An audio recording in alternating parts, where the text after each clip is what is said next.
Let's start. Excellencies, distinguished guests, colleagues from the NGO community, friends, ladies and gentlemen. My name is Liberato Bautista, and I'm the president of CoNGO. Good afternoon here in Geneva. Good morning or good evening to those who have joined us online, whatever the case may be. Welcome to the 75th anniversary commemoration of the Conference of Non-Governmental Organizations in Consultative Relationship with the United Nations, otherwise called CoNGO. This is the fourth global commemoration, including the last of 6 global thematic webinars we organized during our anniversary year. Our organizational motto says, defining the present, shaping the future. Still, for this anniversary year, we added a third phrase, making the change now, to indicate how crucial the role of civil society is in addressing the existential threats to people and the planet, including climate change that compromises planetary sustainability and human rights violations that threaten human dignity. For all the lofty words we manufacture, whether at the UN or in our NGO circles, we must be willing to make the change we want and get ready to work on those changes, not tomorrow, but now. The 3 previous commemorative events were held in Vienna in April, in Bangkok in May, and in New York this past October. And the 5 thematic webinars were organized with this motto in mind. The themes of the webinars originated from the Civil Society Summit on Substantive Issues held by CoNGO on October 8, 2021, with the theme, Shaping the Future, the UN we need for the world we want. The summit outlined concepts and actions needed to shape the future.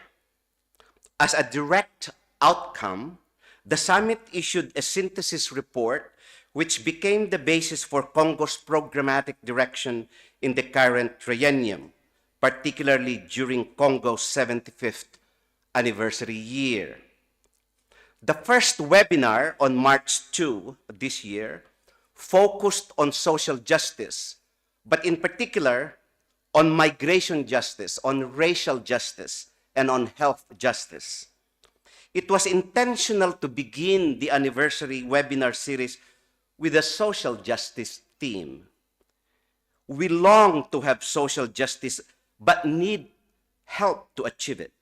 Its astounding lack in the lives and relations of people and their communities behooves us to pursue it.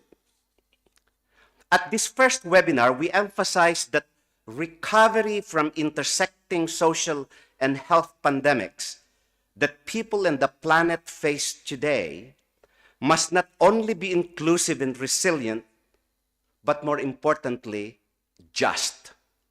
Justice must be at the heart of health and economic recovery, especially recovery from historic injustices, not the least that of slavery, of colonialism and racism that have oppressed and marginalized peoples, plundered their lands, pillaged their resources, violated their dignity, and subverted their longings to forge caring communities and sustainable lives and livelihoods.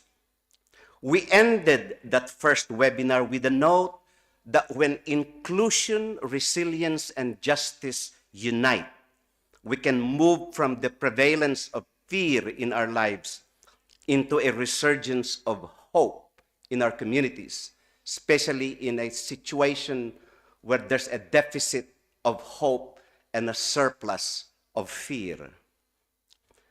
The second webinar, held in June, focused on pursuing global justice and solidarity, particularly the realization of Agenda 2030, sustainable development, and humanitarian action. The second webinar opened with the warning, shared by many, that we live in a time beyond warning, and that global inequalities are widening, and the ambitious United Nations Agenda 2030 and its 17 Sustainable Development Goals are far from being realized. The theme urged us to recognize the intersecting global pandemics we face, to seize our imagination and move us to action, because not doing so will frustrate our efforts to achieve global justice and solidarity. Reducing inequalities within and among countries in a situation of widening uneven economic development must be a part of our efforts to craft transformative action that moves beyond words and texts into action for global justice and solidarity. The third webinar, held in August, focused on gender justice, youth and intergenerational justice and solidarity for future generations. At that webinar, we emphasized the critical relationship between achieving the pillars of the UN and pursuing intergenerational justice and solidarity. These pillars are human dignity and human rights, peace and security, sustainable development and progress, and the harmonious relations of nations under the rule of law. Intrinsic to these pillars is the promise of the UN to foster peace so that the scourge of war visits us no longer in our lifetime. Unfortunately, since the United Nations was born 78 years ago, more wars have been launched and more lethal weapons and death-dealing instruments and armaments have been developed and deployed. We raised at that webinar how the preoccupation with war and its heavy funding has sidelined the financing and focused on achieving a just, peaceable, and sustainable future for the generations yet to be born.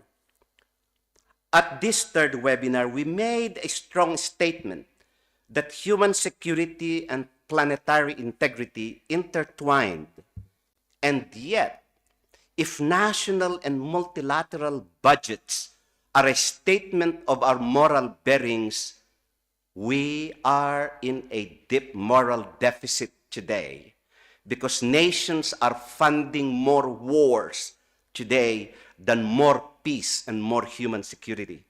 The future of our children and the planet is indeed imperiled.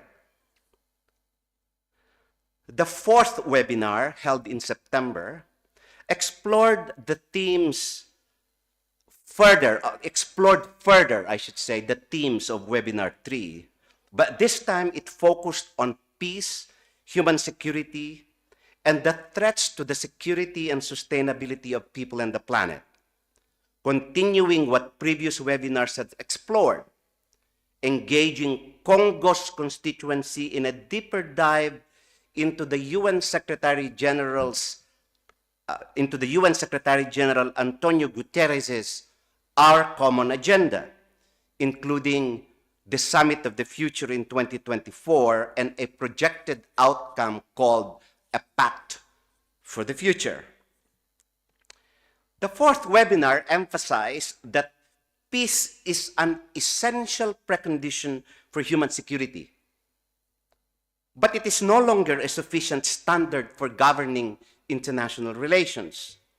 Thus, the emphasis on human security, inclusive of food security, health security, economic security, political security, ecological security, and community and individual security, all pointing to the cross-cutting links that peace, security, health, and well-being of humanity have with the stability and ecological health of the planet. The fifth webinar in October focused on cooperation with the United Nations system, built into the purposes and operations of NGOs, of civil society organizations. The UN and NGOs struggle individually and collectively every day and every year to meet the needs, sufferings, and aspirations of people and the planet in a time when global inequities are widening, human rights are under renewed threat, a climate emergency time bomb is ticking, and millions are affected by ongoing or new catastrophes that are off the public screen. Debt crisis, inequalities, wars, and conflicts have prevented many governments from providing their citizens with adequate health, education, social protection, and other human rights. All these topics are the elements of ongoing United Nations and NGO interaction, both in conference halls and in rural and urban settings worldwide. In the fifth webinar, as was the case in all the webinars before it, I emphasized the primordial role of CoNGO ensuring access to the multilateral process, which is crucial to our advocacy for a more just, more peaceable, more democratic, more peaceful, and if only simply more friendly social order. I say this in a situation where the public square and where democratic discourse is shrinking and under threat.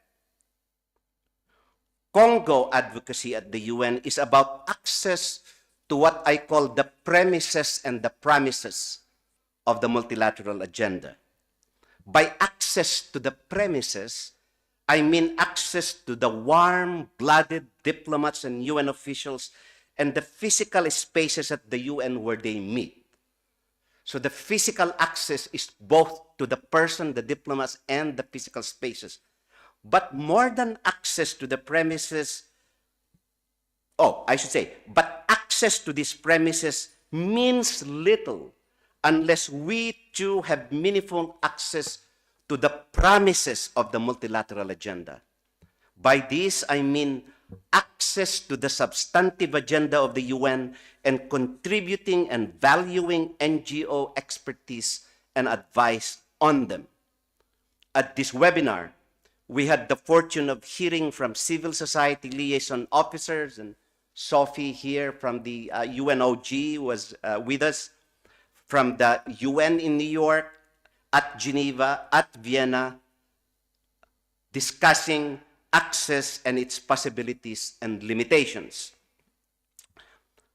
Access to the premises and the promises of the UN must be a component of what some call multilateralism 2.0.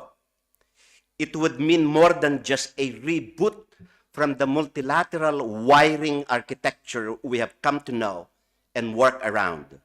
Still, it is a reboot and a rewire, so NGOs are internal to its architecture rather than external.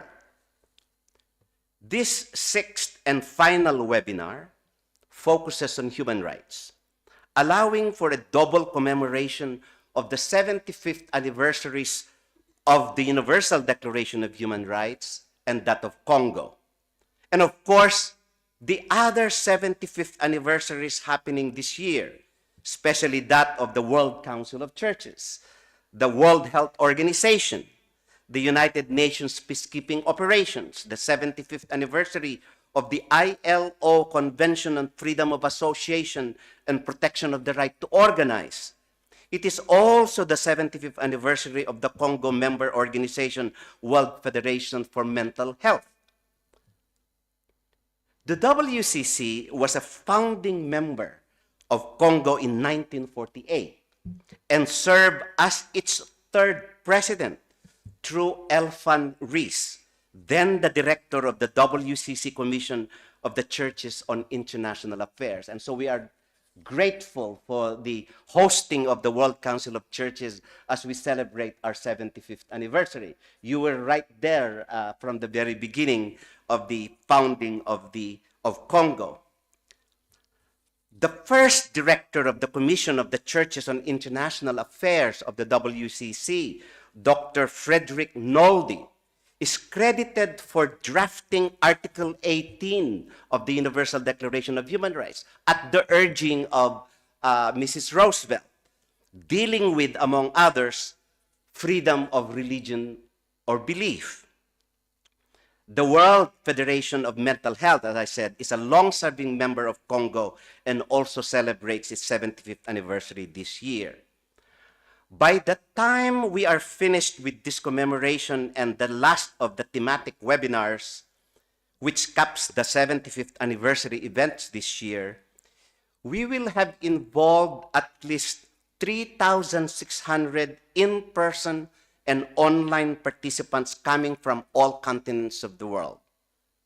We will have included speakers from the UN system, 34, NGOs and civil society leaders, 139, 10 government leaders, and participants for all of the geographic and political regions of the world: Asia Pacific, Africa, Middle East, Latin America and the Caribbean, North America, and Europe. I am pleased to tell you that of all the 181 speakers and moderators, 60% were women and 16% were young people below the age of 30. It can be done, and it still can be improved. And because of our commitment to linguistic justice and diversity, all our webinars were brought to you in Arabic, English, French, and Spanish interpretation. For those of you who are online, make sure you get into the interpretation section of the Zoom line and choose the language you want to hear. And at this point, I'd like to thank our volunteer interpreters who are making this webinar and this event accessible to all in at least the 4 languages. It is fitting and proper that the 6th and final webinar, the last commemorative event for CoNGO, culminates with the theme of human rights. It is not only a double celebration of 275ths, but as I enumerated earlier, several other 75ths. More importantly, our focus on human rights is a salute to every human rights theorist and practitioner, but especially those who have blurred the distance between the two. This event is our contribution to the year-long highlight on the 75th anniversary of the Universal Declaration of Human Rights at the UN, particularly the Office of the High Commissioner for Human Rights. And in all places worldwide who have seen how advocacy for human rights has improved the lives of people and communities everywhere. It is inconceivable to think of the development of human rights without thinking of human beings who have dedicated themselves to imagining what such rights might constitute and how to ensure their promotion and protection. Today, we cannot talk of human rights without invoking the role of civil society in developing the norms and standards that compose today what we call the pantheon of rights that we have come to know and must protect. By building up a pantheon of rights, our collective resolve was to ascertain that each person is a bearer of human rights, and because such rights are universal, indivisible, and interdependent, that they can enjoy them fully and flourish. This webinar is dedicated to all human rights defenders who have staked their lives so that others might enjoy their human rights and realize their full dignity. It is worth noting again that international recognition and affirmation of human rights are not guarantees to national practice and implementation. Human rights become meaningful only through national observance and protection. For international human rights laws to be significant on the ground and in the lives of peoples and communities, they must be expressed in municipal law, in domestic law, in national law. They must be incorporated into every country's fundamental law, constitution, or charter. These and much more will be emphasized in the discourses today. Our webinar today invites us to proactively engage ourselves in discussions aimed at engagement with the UN 2020 General Assembly Declaration on the commemoration of the UN's 75th anniversary, and to produce NGO contributions to the UN Secretary General's Our Common Agenda, the United Nations Summit of the Future, and the related Pact for the Future and the 11 policy briefs that go along with it. Perhaps even to prosper such ideas and actions in the upcoming World Civil Society Conference in Nairobi this coming May 2024, whose planning committee CoNGO is a member. So, on with our event this afternoon, and I'm joined at the panel in front by Sophie Torelli Chironi of the NGO Liaison Unit of the United Nations Office at Geneva, representing the Director General Tatiana Valovaya. And then I'll get seated and we'll have Sophie speak and go on with the rest of the segment one. You want?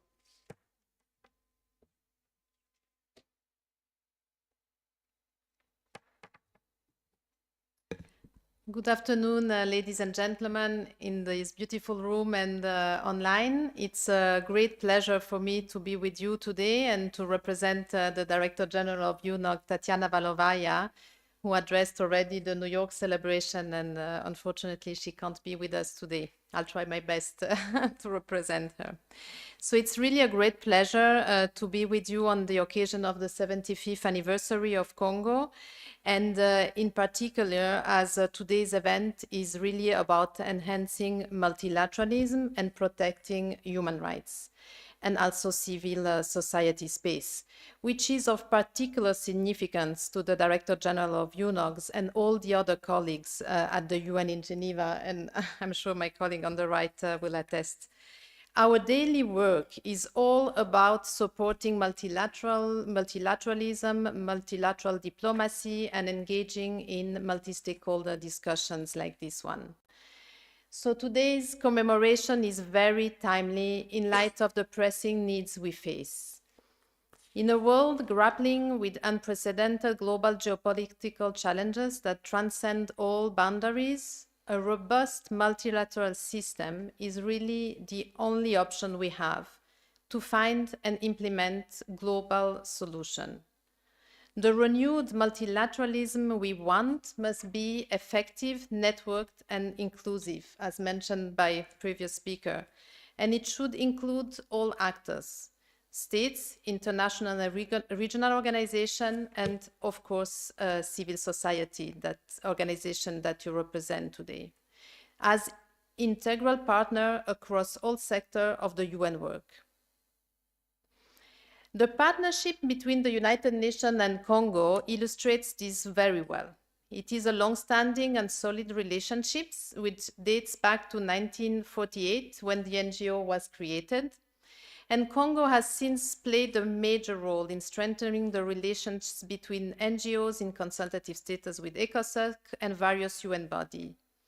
And this is really something really true for us in Geneva, at the UN office at Geneva, as we collaborate with CoNGO, and we've been doing that for many years, to reinforce the participation of civil society in all the multilateral processes that happen here in Geneva, in the areas of work that are the ones that are typical of International Geneva. Of course, human rights, but also peace, disarmament, and sustainable development more broadly. As it was mentioned already, this year as we celebrate the 75th anniversary of CoNGO, we just celebrated 2 days ago and the whole year actually, the 75th anniversary of the Universal Declaration of Human Rights. This milestone document and its vision of all human beings born free and equal in dignity and rights gave life to civil and political rights. And today the declaration is as relevant as ever. We should not forget that meaningful, inclusive, and safe participation by civil society actors is really a precondition for overcoming the challenges of our century and achieving sustainable development.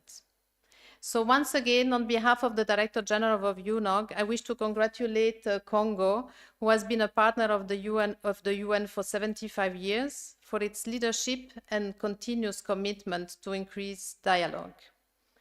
By bringing together representatives of civil society, UN officials, and diplomats to address a wide array of global challenges, you contributed to the good functioning of the UN system.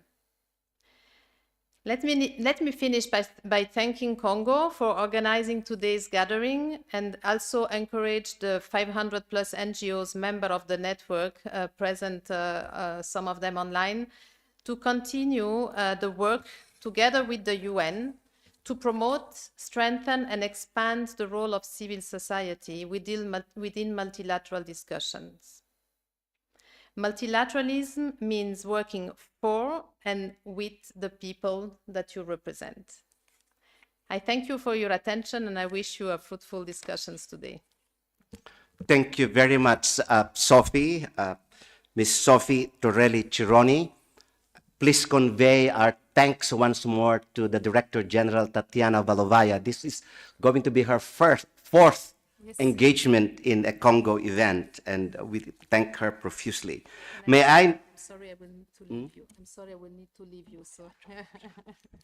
May I now call on the Reverend Dr. Kenneth Mtara, the WCC Program Director for Public Witness and Diaconia, to give the welcome and keynote address.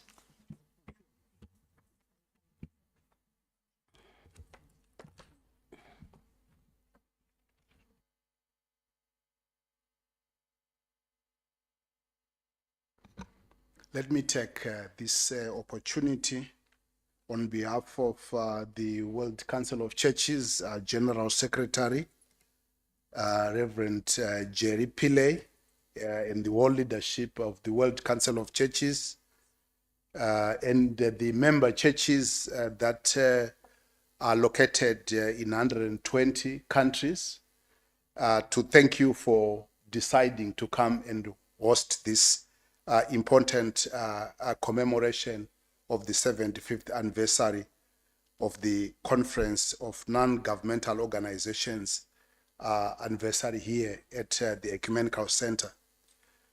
To you, Levi, particularly, and also your leadership, Cyril Ritchie, we want to recognize very much your contribution, especially on your work behind the scenes in preparing for this important conversation today.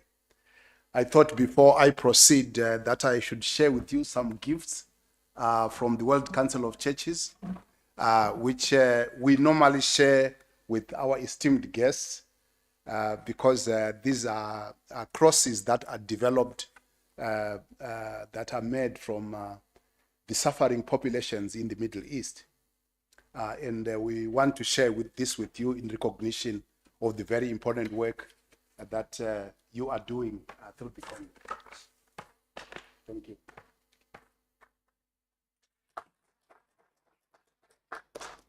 For us here at the World Council of Churches, it is a very special day today to commemorate the 75th anniversary with you. This year, 75 years ago, after years of operating independently, the different streams of the ecumenical movement came together to formally establish the World Council of Churches as an expression towards the realization of the visible unity of churches joined together in pursuit of Christian witness, justice, peace, and care for creation. One of the streams was the Commission of Churches on International Affairs, which you referred to, which was established to help churches to develop a common mind on the principles of international law and justice.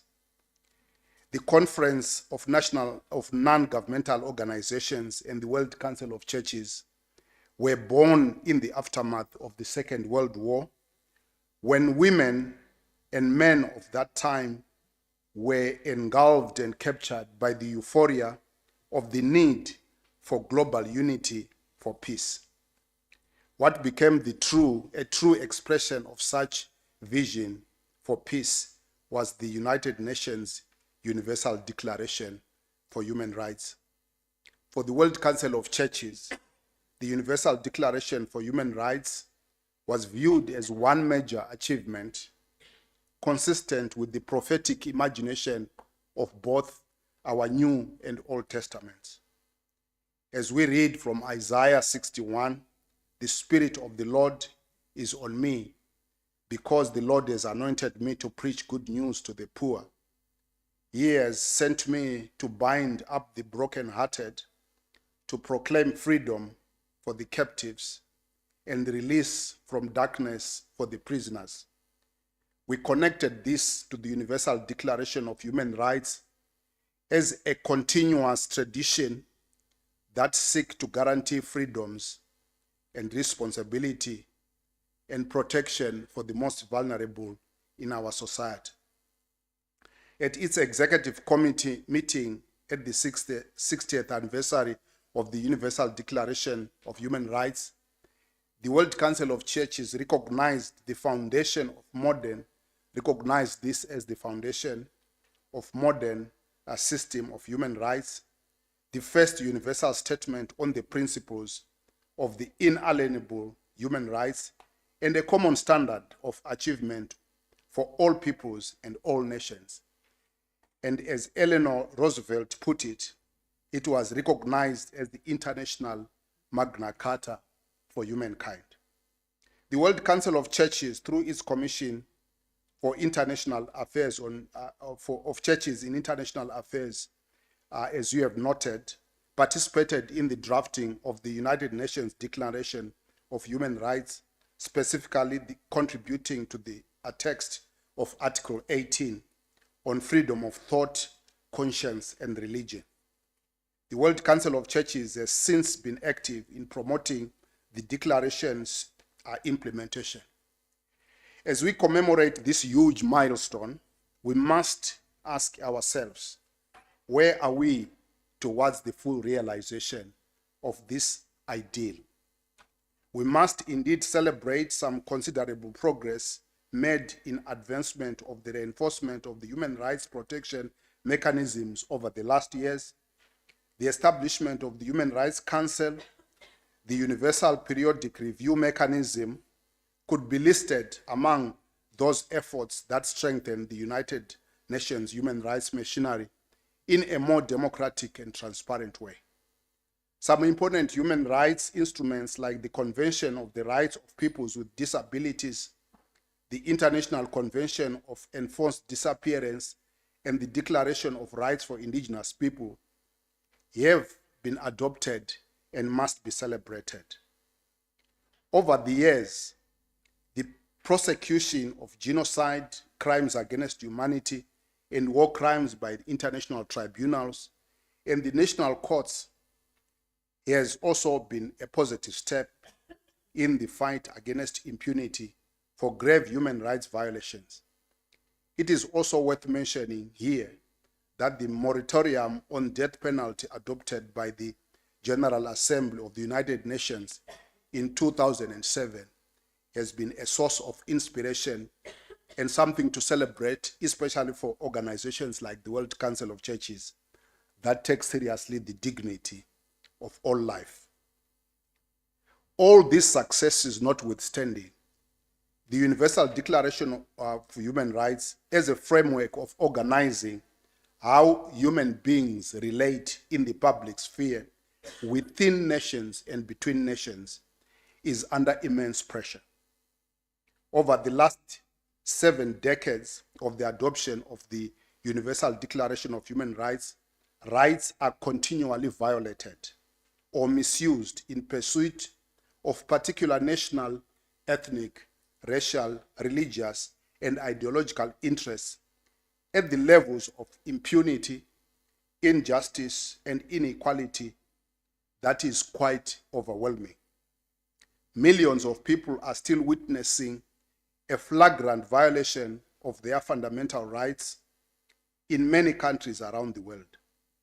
Use of torture and other cruel, inhuman, or degrading treatment, lack of protection for refugees and internally displaced persons, discriminatory policies against migrants, and increasing violence against women and children, attacks against human rights activists and journalists, and attacks on civilians by armed groups and government forces, denial of economic and social rights like the right to food, access to medical care and education are alarmingly on the increase and putting many people in conditions of extreme vulnerability.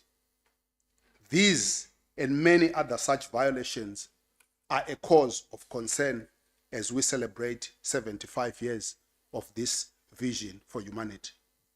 Furthermore, people are murdered, arrested, and discriminated against on the basis of their religious beliefs. Religious minorities, women, refugees, and detainees are in a particularly vulnerable situation with regard to their freedom of religion and belief. Many governments encroach on the freedom of worship, and numerous places of worship are attacked by non-state actors. It is evident, therefore, that there is still a huge gap between the words and the deeds, promises and action.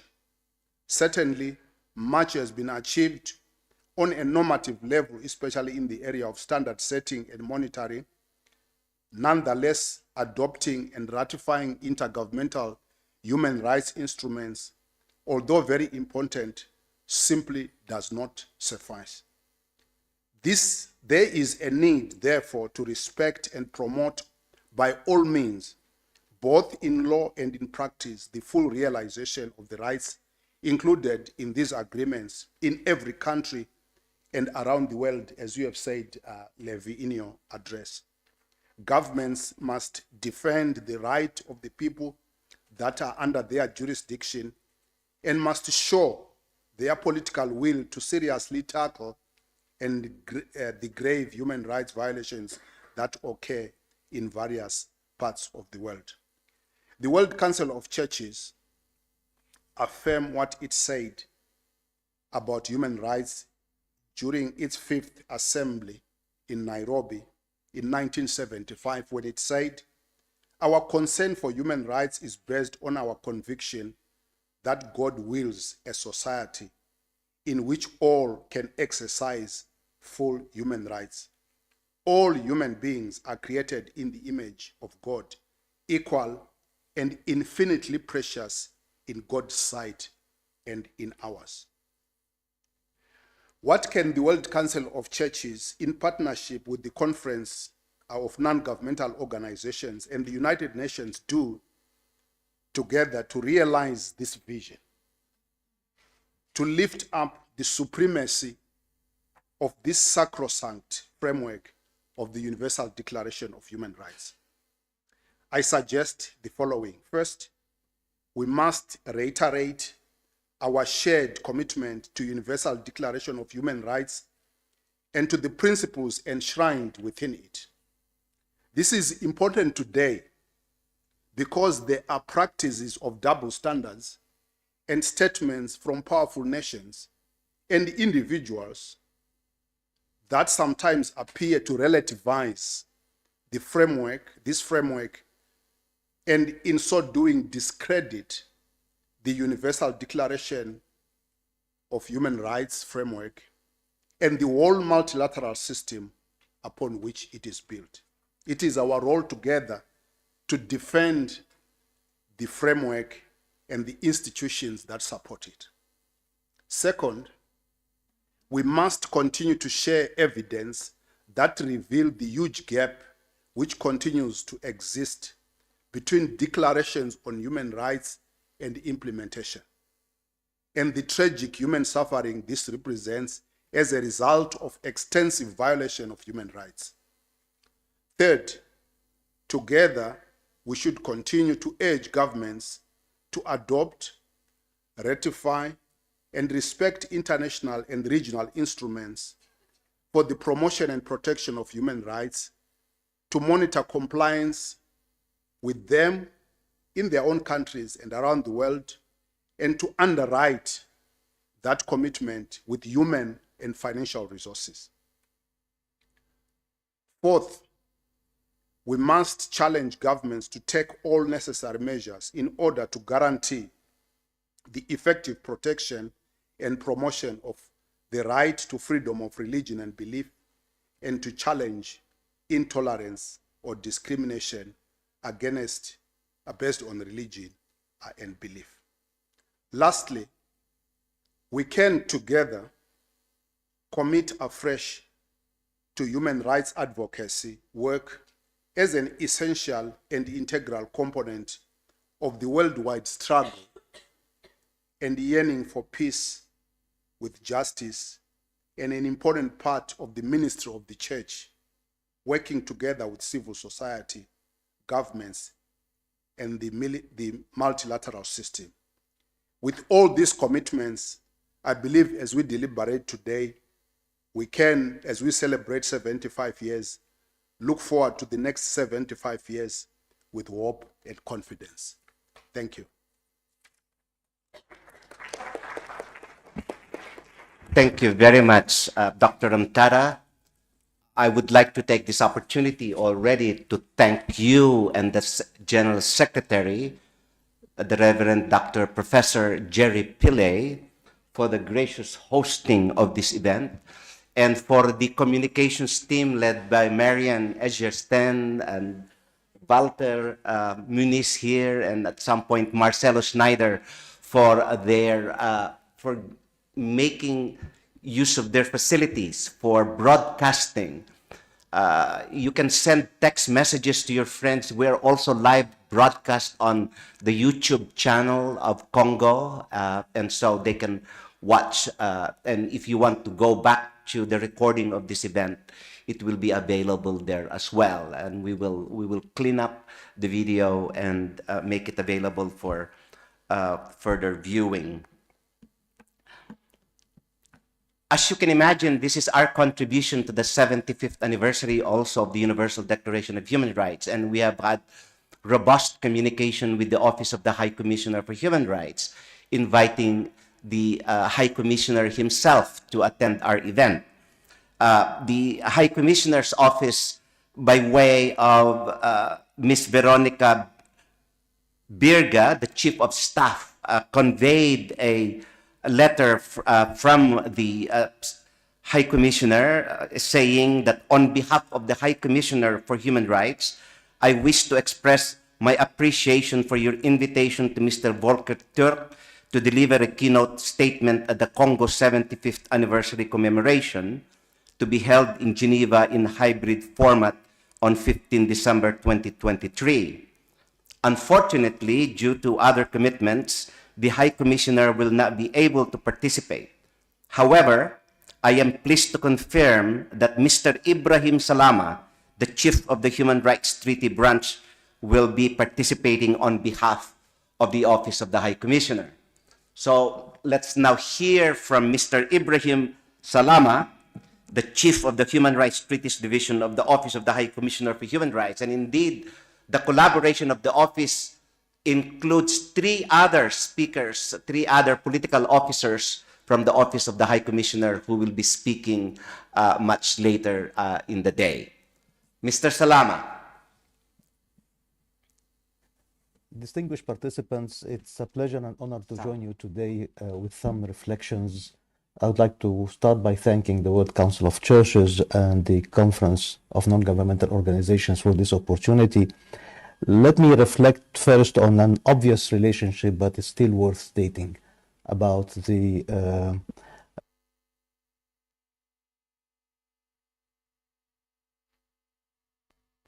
joint commemoration of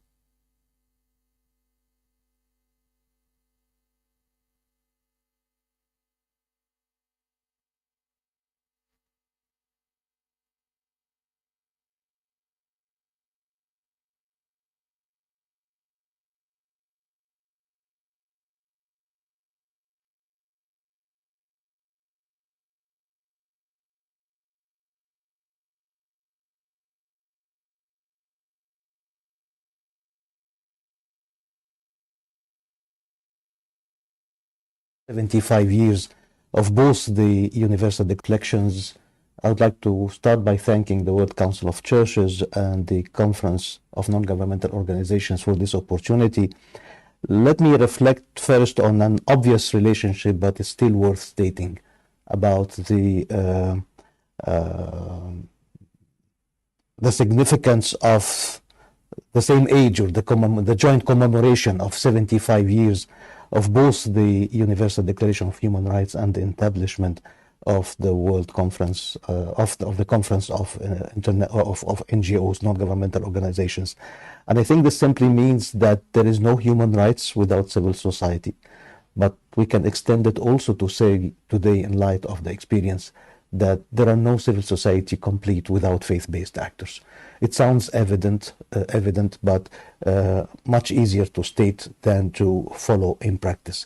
But I think there is a slow but steady progress in this dimension, and your gathering today is a very important sign in this direction. I would like to focus my first part of the reflection with you on exactly following your motto, defining the present in order to shape the future, hoping to be able to act now on it. In defining the present, I would say that commemorative moments like today are much more worthy when they are focusing on a critical thinking of what is missing. So my first part of the intervention is what I think is missing, and the second part will be precisely on the faithful rights framework. On what is missing, I think I would start from what the High Commissioner said today in his opening remarks with the high-level segment of heads of states describing the human rights situation in the world and listing the failures. One of them, and I'm quoting the High Commissioner, is that civic space is being strangled, silencing the voices that can power the change we actually need.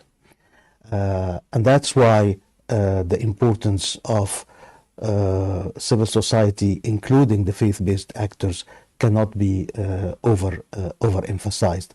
And as the High Commissioner said today also, all the list of miseries and violations of the world are not a failure of human rights. To the contrary, these provide confirmation of the need to ensure respect for human rights. Now, back to what I consider to be three missing aspects, or three manifestations of a dead angle in the human rights practice as we stand today commemorating this double commemoration of your organization as well as the Universal Declaration on Human Rights. I think the first missing dimension is the intragenerational. When we speak about human rights and we see the damage to the climate and to the environment, and yet the lack of sufficiently powerful and eminent action on this, one cannot but admit that this is an important dead angle in the human rights project that needs to be completed. The second unfinished business, and also part of the dead angle of human rights, is the social justice. In fact, what I call the diagonal dimension of human rights, if one juxtaposes it with the horizontal, which is public international law, vertical human rights law, which is a state and its own citizens and inhabitants of its territory. But then what about the diagonal dimension, i.e. the extraterritorial impact of state policies of all kinds on the environment, on the economic, social and cultural rights of people in other parts of the world. And this is an important contribution by the right to development. And when one sees that since the adoption of its declaration by the General Assembly in 1986, this declaration is still causing controversies and lack of progress, one looks with a lot of hope to the fact that there is now a draft convention in this direction. The third complementary and very much interrelated missing angle or weak point in the human rights architecture is the state of human rights mechanisms. These mechanisms obviously need to be strengthened and need to have more synergies among themselves. And this is a silent process which is seen to be technical while it's extremely political as well. Because if I quote Professor George Abisab, for any standard to be born and developed in a healthy and impactful way, one needs the social need, the precision of content, and an empowerment enforcement mechanism. If the state of the enforcement mechanisms of human rights law are weak, then the results is what we see in terms of the rampant violations and the damaging impact this has on every aspect of life. So this is a little bit a diagnosis that I contribute to your discussion, and I think it fits well as this is the sixth thematic workshop that you organize, and it is on human rights. And in fact, this is very much logical because in all the previous topics, ranging from social justice to the SDGs to sustainable development, environment, the summit of the future, and a new agenda for peace and security, human rights is a cross-cutting. It's an indispensable thread that links all of these agendas. So what's missing is a global view and an interlinkage between different parts. One of the major weaknesses of the human rights environment is that constituencies act in isolation when they are all dependent on each other. Remember the mantra of the Vienna Declaration of Human Rights: all human rights are interrelated, indivisible, and should be treated equally with the same emphasis. The second part of my intervention focuses on the faithful rights framework. And in fact, I need to refer with utmost appreciation to the collaboration we had in this respect from the World Council of Churches, who have been part and parcel of this exercise since its very preparatory stages up till the adoption in Beirut in 2017 of the Beirut Declaration and 18 commitments on faith for rights. What are these commitments? In fact, they stem from the evident yet not so evident in practice fact that human rights were not born in 1948 and that it's not a product of Western thinking of civilization. It is a common heritage of all humanity in all its cultures and civilizations, including faith traditions across centuries and across the globe. So the idea of the Faithful Rights Framework was to articulate 18 commitments that demonstrate the areas of responsibilities of faith actors to defend and promote human rights in their own ways. And since its adoption in 2017, this framework has immediately proven to be filling the social gap that I mentioned earlier. And its enforcement is based on peer-to-peer learning, on collective responsibility. One of the major shifts of the Faithful Rights Framework is that not only religions matter, but that the voices of faith actors need to be united. Instead of chacun pour soi, every community to defend its own faith, its own believers, its own practices, it should be everybody defending everybody. And this is a point of maturation of human rights responsibility and enforcement. At the same time, the Faithful Rights Framework is a bottom-up approach, starting from the practitioners and the communities on the ground. And it is also among the lessons of the 75 years of the journey of the Universal Declaration of Human Rights that change never happens only top-down, and that laws do not change realities, do not change cultures, do not change behavior, unless and until there is also a corresponding bottom-up movement. And it's at the point of meeting between the top down and the bottom up, in the sense of the international legislative, speaking truth to power, acting at the international level and the very local level. It's in the meeting point that the change happens. The Faithful Rights Framework moved from merely soft law international legal standards into a methodology of peer-to-peer learning that we developed with the same actors who adopted the 18 commitments. And then now we moved in the past 2 years to piloting the implementation of the Faithful Rights Framework. The most recent experience was a very promising one, which is a CEDAW knowledge hub that was adopted by experts working on gender equality from a freedom of religion perspective. So reconciling freedom of religion and women's rights, so as to avoid an impossible situation where girls and women have to choose between their rights and their faith. This dichotomy between rights is absolutely inconceivable. Rights cannot be used against other rights. There needs to be always an optimization of all rights involved, and this is the Faithful Rights objective. Not only it moved from a legal standard to a methodology of peer-to-peer learning and now to specific projects. I'm really glad to mention the morning prayer of the 6th of December by the Lutheran World Federation and World Council of Churches, in the context of the 16 days of activism against gender violence, where the relevant commitments of Faithful Rights were read as part of the prayer. That's precisely the missing link. When faith traditions embrace human rights their own way and on the ground. I think this is as near as we can get to people's hearts and minds and to change that we all desire. Thank you very much for this opportunity.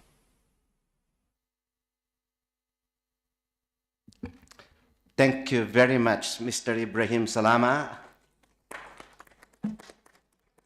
Thank you indeed. And like a faith-based actor at the UN, something that I don't usually say in a CoNGO meeting, I am also the main representative of the Worldwide United Methodist Church at the UN, and I thank Mr. Salama's work in the Faithful Rights Framework, whose crafting he led. And when our speaker sometime in the afternoon, Dr. Ganun Diop, will speak on the freedom of religion or belief, I'm sure he will speak to the joint work that we have with Mr. Salama in the Faithful Rights Framework. May I now call on our next speaker, Ms. Paulina Nikanen Retteroli, the Senior Technical Lead for Human Rights from the World Health Organization. At this stage, I would like to thank the Director General, Dr. Tedros Adhanom Ghebreyesus, for graciously accepting to have World Health Organization in this event through the presence of the lead for human rights in the gender unit as well of the World Health Organization. Lina, you have the floor. Thank you very much, Chair, and good afternoon, everyone, and good morning and good evening to those connecting in other time zones. And thank you very much for inviting WHO to celebrate the 75th anniversary of the Universal Declaration of Human Rights and CoNGO. And as President of CoNGO has already mentioned, this year is also the 75th anniversary of WHO. And in fact, the WHO Constitution was the very first international treaty that recognized health as the fundamental right of every human being. And 75 years ago, the recognition of health as a right was really revolutionary. And today, all WHO member states have ratified at least one international human rights instrument that includes the right to life, the right to health. And this is really important because it means that all countries have committed to health as a human right and as a legal obligation. But as we celebrate this anniversary, has the promise of health as a human right delivered its full potential. It's true that we have seen huge improvements in global health over the past decades. But at the same time, there continue to be huge and glaring health disparities between and within countries. Average life expectancy between the rich countries and poor countries can vary as much as 34 years. A child born in Japan can expect to live up to 84, while a child born in Lesotho is expected to live for 51 years. And a woman in low and middle income country is about 130 times more likely to die from pregnancy or childbirth related causes than a woman living in a high income country. There are huge health disparities also within countries. Those who face other human rights violations, those who are marginalized or discriminated against because of their race or ethnicity, their gender or disability, or because of their economic or social status or their sexual orientation, they also often have the worst health outcomes. And those who have access to quality healthcare are also better able to enjoy their other human rights: the right to education, to food, to work, and to participate fully in society. It's really clear that all human rights are interconnected.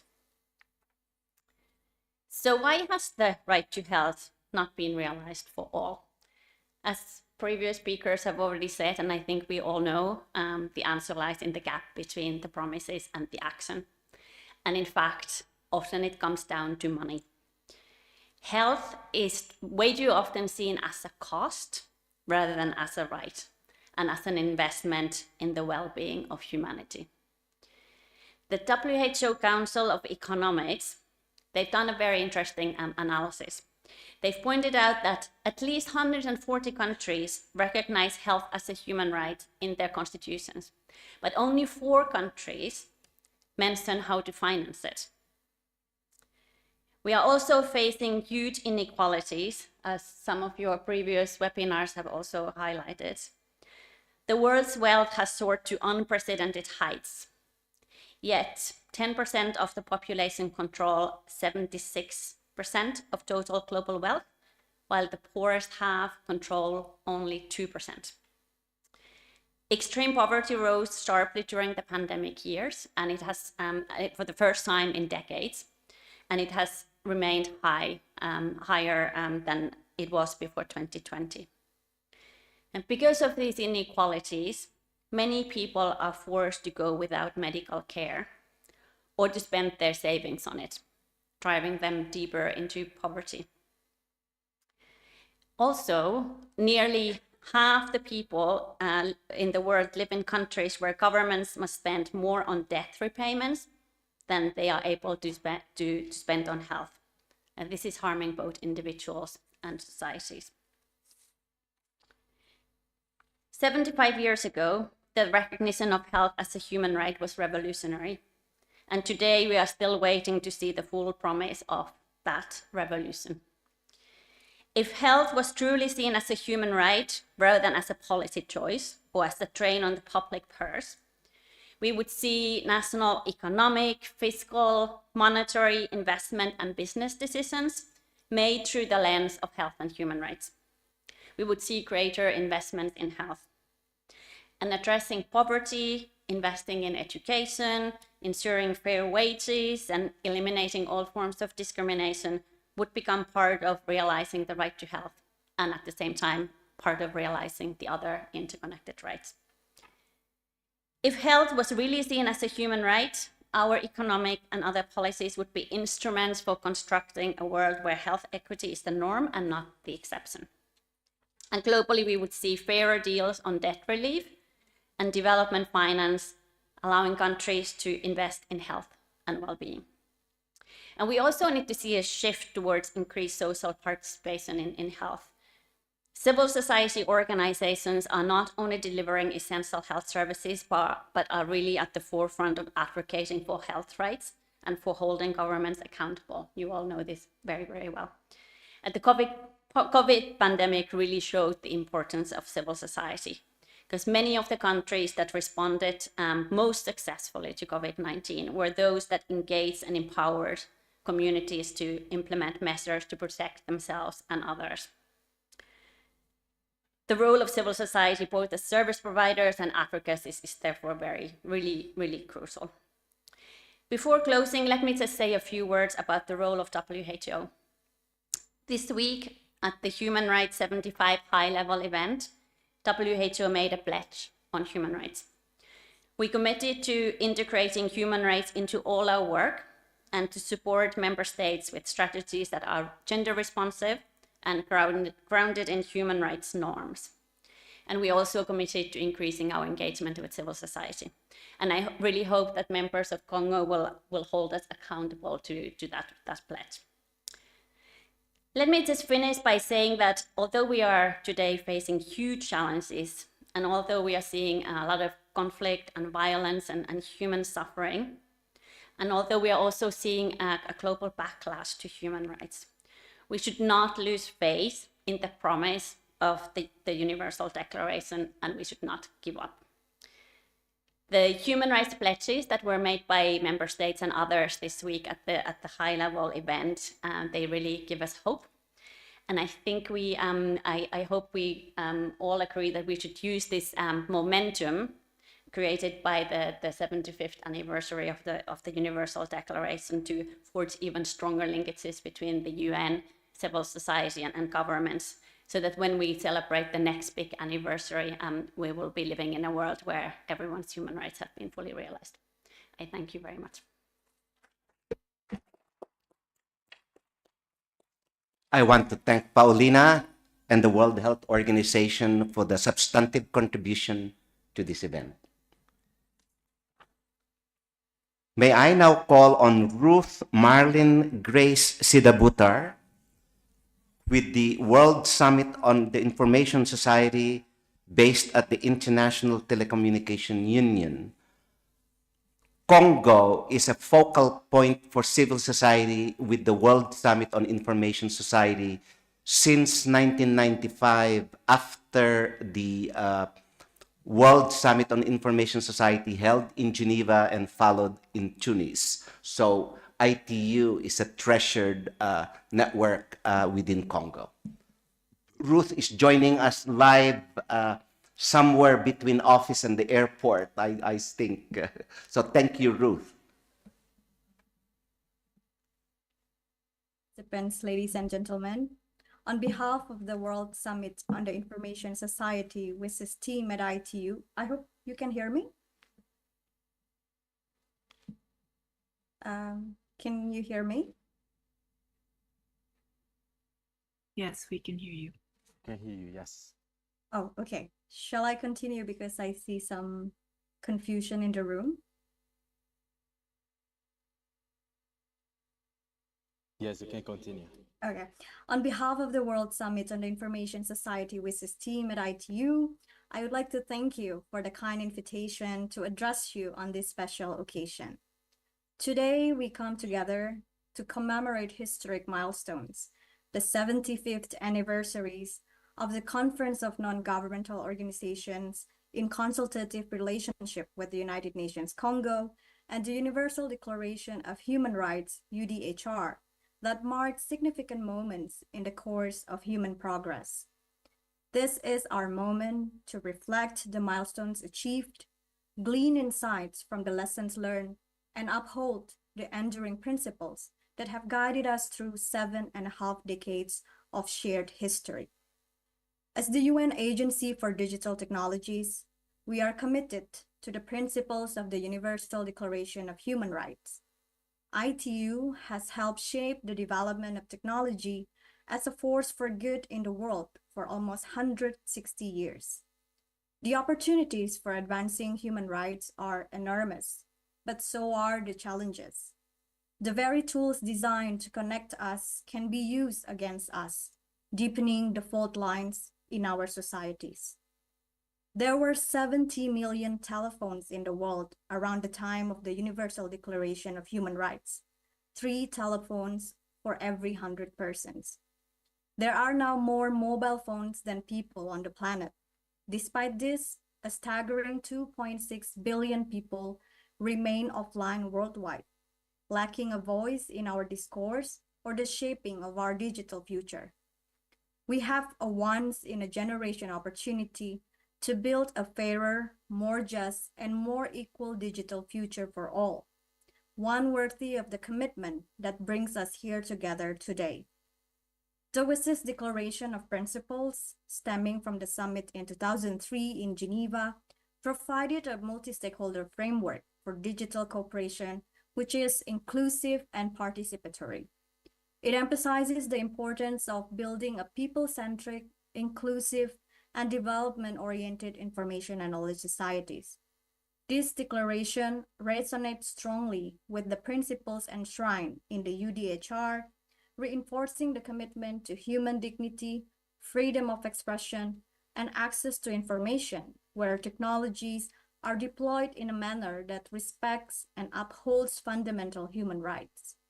This integrates with the WSIS action lines, for example, action line C3, access to information and knowledge, C5, cybersecurity, C10, ethical dimensions of the information society, showcasing how this commitment is put into practice. Everyone, everywhere should have the opportunity to participate, and no one should be excluded from the benefits the information and knowledge societies offer. For over 2 decades, WSIS stands as a strong example of digital cooperation, uniting governments, international organizations, the private sector, academia, technical community, and the civil society. I invite everyone to join the WSIS Plus 20 Forum high-level event to be held in Geneva next year from 27 to 31st of May. I also encourage each of you to participate actively in the open consultation process leading up to the event. Your invaluable ideas and experiences are the heart, soul, and strength of the enduring WSIS process. To conclude, I would like to quote the ITU Secretary General at the recent Human Rights 75 session on the future of human rights and digital technology, who emphasized that human rights are the guiding compass we need to navigate through uncharted waters. May digital technology be the sail harnessing the winds of innovation to propel us forward in the right direction. I thank you.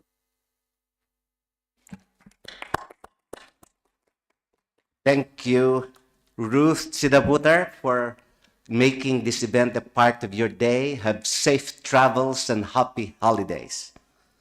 May I now call on Barbara Reynolds, the chair of the United Nations Working Group of Experts on People of African Descent, who is joining us from the Caribbean live. Barbara, you have the screen.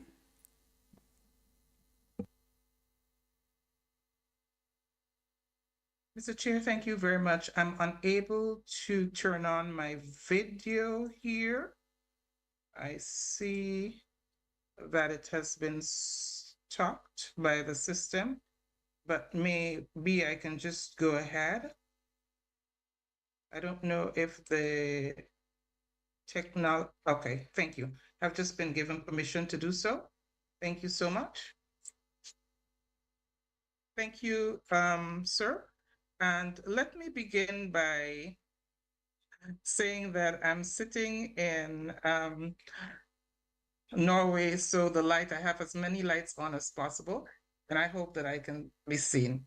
Mr. Moderator, distinguished President and members of the Conference of Non-Governmental Organizations in Consultative Relationship with the United Nations, distinguished members of the World Conference of Churches, ladies and gentlemen. On the occasion of your 75th anniversary, CoNGO, I offer my sincere congratulations and salutations. At 75, CoNGO has seen and heard many things, some disturbing and others encouraging. As you have contributed to many things as a collective and as individual constituent members, and your impact will be your positive legacy. For this, the world owes you a debt of gratitude, and I offer to you the appreciation of the working group of experts on people of African descent for all you have done and will continue to do. Mr. President, I regret to share with you that racism is alive, well, and even flourishing in some quarters today. During your 75 years, the world has made substantive progress on a range of issues, particularly in the area of civil and political rights with regard to race. Race as a descriptor and not as a reality, race as self-identification and not as a construct. Building on global efforts to deconstruct and dismantle the transatlantic trafficking and trade in enslaved Africans, the decolonization of those spaces where Africans and people of African descent are concentrated was vigorously pursued and largely achieved with the support of the United Nations. As fast as that was progressing, however, there were strains and strands of racism that nurtured segregation and apartheid, and a labyrinth of laws, codes, and practices that embedded racism in the policies and practices we experienced today. I speak today as a chairperson of the UN Working Group of Experts on People of African Descent. I wish to emphasize that our mandate is fully grounded in human rights, international human rights law, and the many commitments member states of the UN and other global and regional bodies, like the World Council of Churches, in the non-government sector, in the private and corporate sector, and people around the world recognize as the inalienable rights of all people all the time. We know that when we advocate for the rights of people of African descent, that we are in fact contributing to the fulfillment and realization of the human rights of every human being, regardless of specific demographic markers. We do so, therefore, in full recognition that racism is an insidious human failing experienced by many people around the world, and therefore our advocacy, informed by research and testimony, is done in solidarity with anyone and everyone subject to racism, xenophobia, and related intolerance around the world, as our signature on successive public statements attest. Permit me to make 3 points today. First, the fight against racism is at a crossroads, at the intersection of broad recognition and acceptance that racism and xenophobia are not only inhumane and immoral, but costly for collective human peace, security, safety, and development on the one hand, and on the other hand, a growing rumble, still on the fringes of our collective psyche, but certainly discernible and distinct, of the pushback against the progress made against racism and xenophobia. It is signaled by the recall of hitherto discredited theories and philosophies of race, the blatant attempts to deny and or rewrite history, and the false narratives that support seemingly innocuous social postures and pseudo-religious philosophies. Second, the consistent denial of racism among many, masked by the reluctance to use race as a demographic factor in the assessment and analysis of the situation of people around the world, stymies progress. Today, we use concepts like ethnicity, color, and descent to address racism.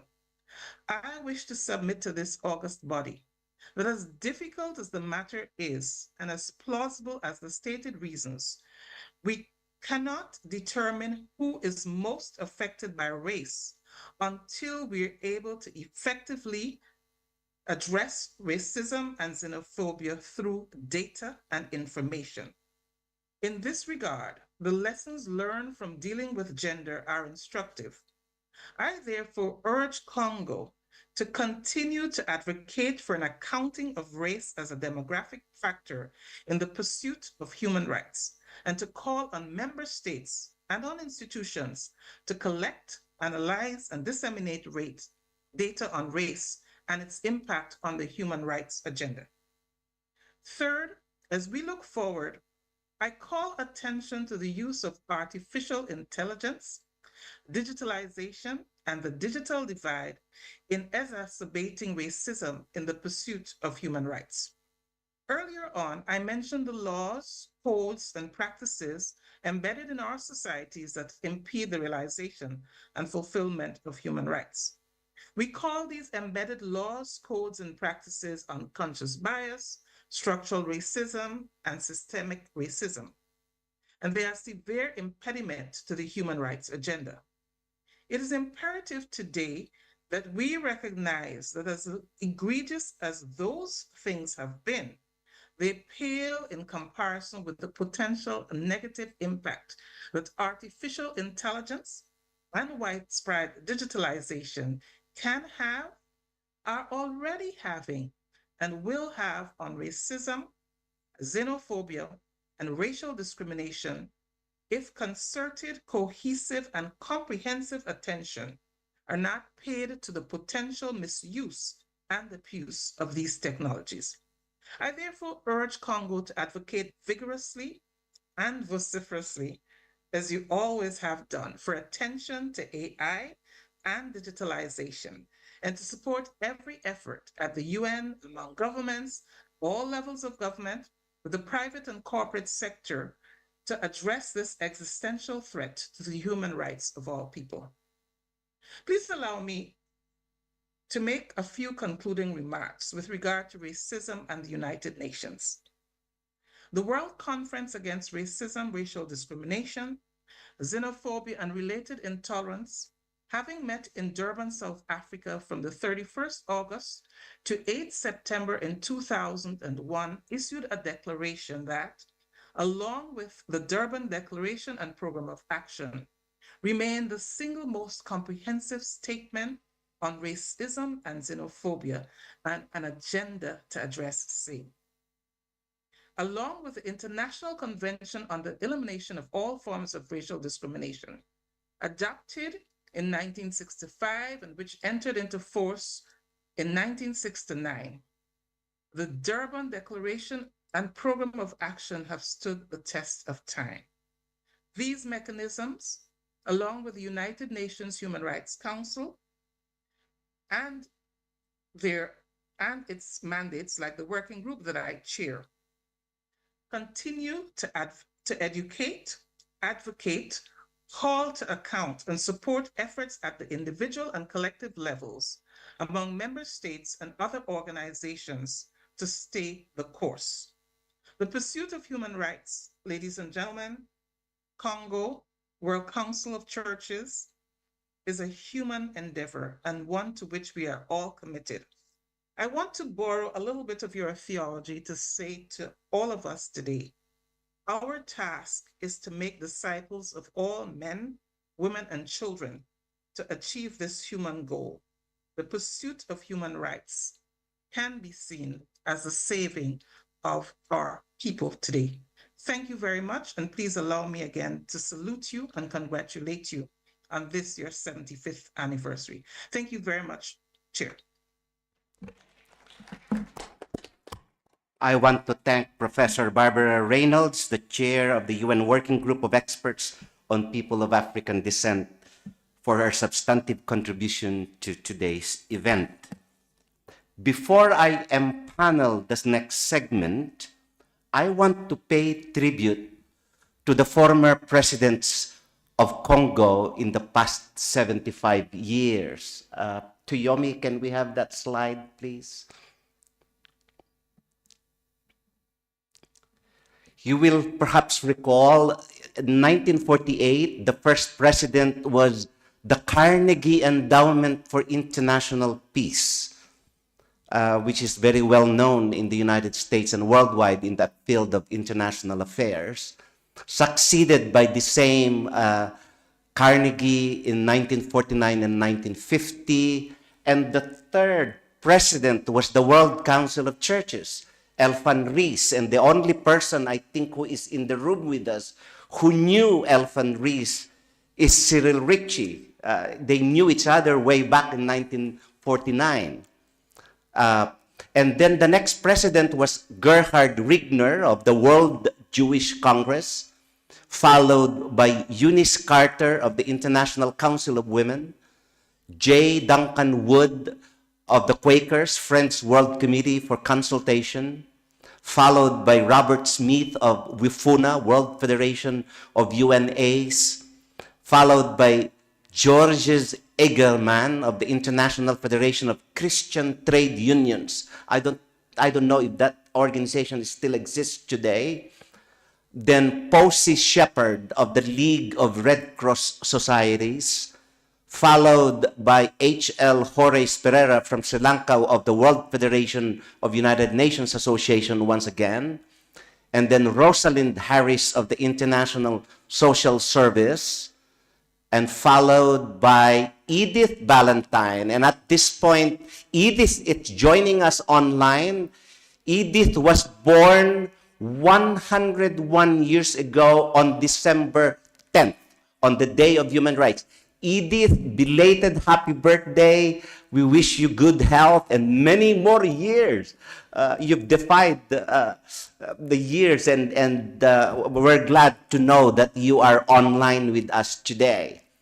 And then Edith was followed by Alba Sitsamia of the World Union of Catholic Women Organizations, and then Marek Hajmeya, who lives in Budapest. I hope, Marek, you're listening and that you're online, again from WIFUNA. And Marek was followed by Rosalind Harris, who comes back as president again of CoNGO from the International Social Service. And then Robert Harris, who is joining us as well online today from Australia, president from Education International. And Afaf Mahfouz, for those of you who do not know, he died recently. Afaf Mahfouz died recently. She went back to Egypt and died there, representing the Society for International Development Arab Lawyers Union. And then Renata Bloom, who signed online, but I know that she may be coming in person sometime soon today, representing the World Federation of Methodists and Uniting Church Women, followed by another Methodist. That was me. That was my first term between 2000 and 2011. And then I was followed by Mr. Cyril Ritchie from the Union of International Associations as president. And now, the crazy me, I came back for another 2 terms. So these are the presidents of the Conference of Non-Governmental Organizations. They form part of the colorful tapestry, the fabric of civil society presence at the United Nations, together with the more than 600 NGOs that are members of CoNGO. May I now call on Mr. Ritchie and the panelists to join us as I thank our first segment panelists. So we call on Caroline, Budi, and Manoj, who are here in person, to join Mr. Ritchie.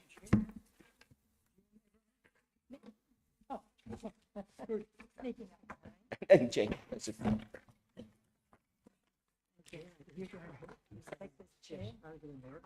I'll go on the side. Hello, Caroline. Have a seat. Yes, yes. Hello, Budi. But of course, I don't want to forget that my first vice president when I was president, Anna Biondi of the ILO, or recently of ILO. Thank you very much for being here today.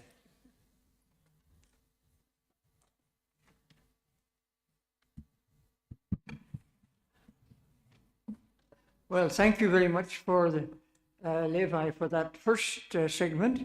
And now we're going to deal with several other aspects of the values that we represent as civil society.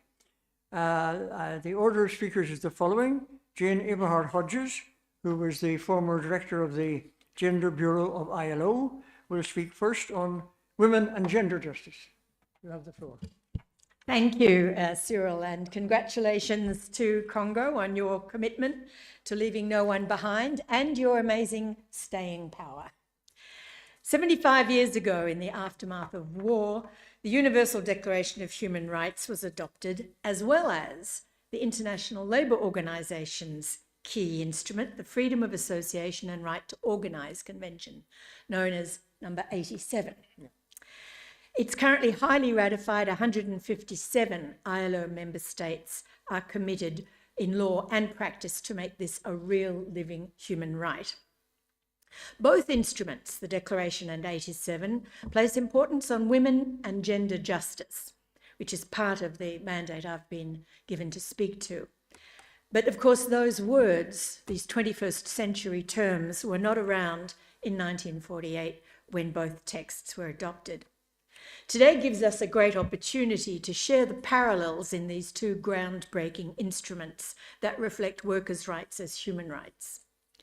The Declaration's well-known opening article guarantees that all human beings are born free and equal in dignity and rights. And Article 2 says in part, everyone is entitled to all the rights and freedoms set forth in this declaration without distinction of any kind, such as race, we just heard an interesting take on that, colour, sex, language, and so on. This demonstrates a keen attention to equality between the sexes. While the English drafting style of 1948 let slip into the Declaration a few choice words like brotherhoods, widowhoods, protection of his interests, which are definitely unacceptable terms in modern drafting techniques where one is required to avoid words that attach to one sex alone and make the other sex invisible, and normally it is his rights, not his and hers. But apart from that, the Declaration remains a guiding star for women's rights as human rights. Similar attention to inclusiveness was given in 87, Article 2 of which states, workers and employers, without distinction whatsoever, shall have the right to establish and subject only to their own rules, join organisations of their own choosing without previous authorisation.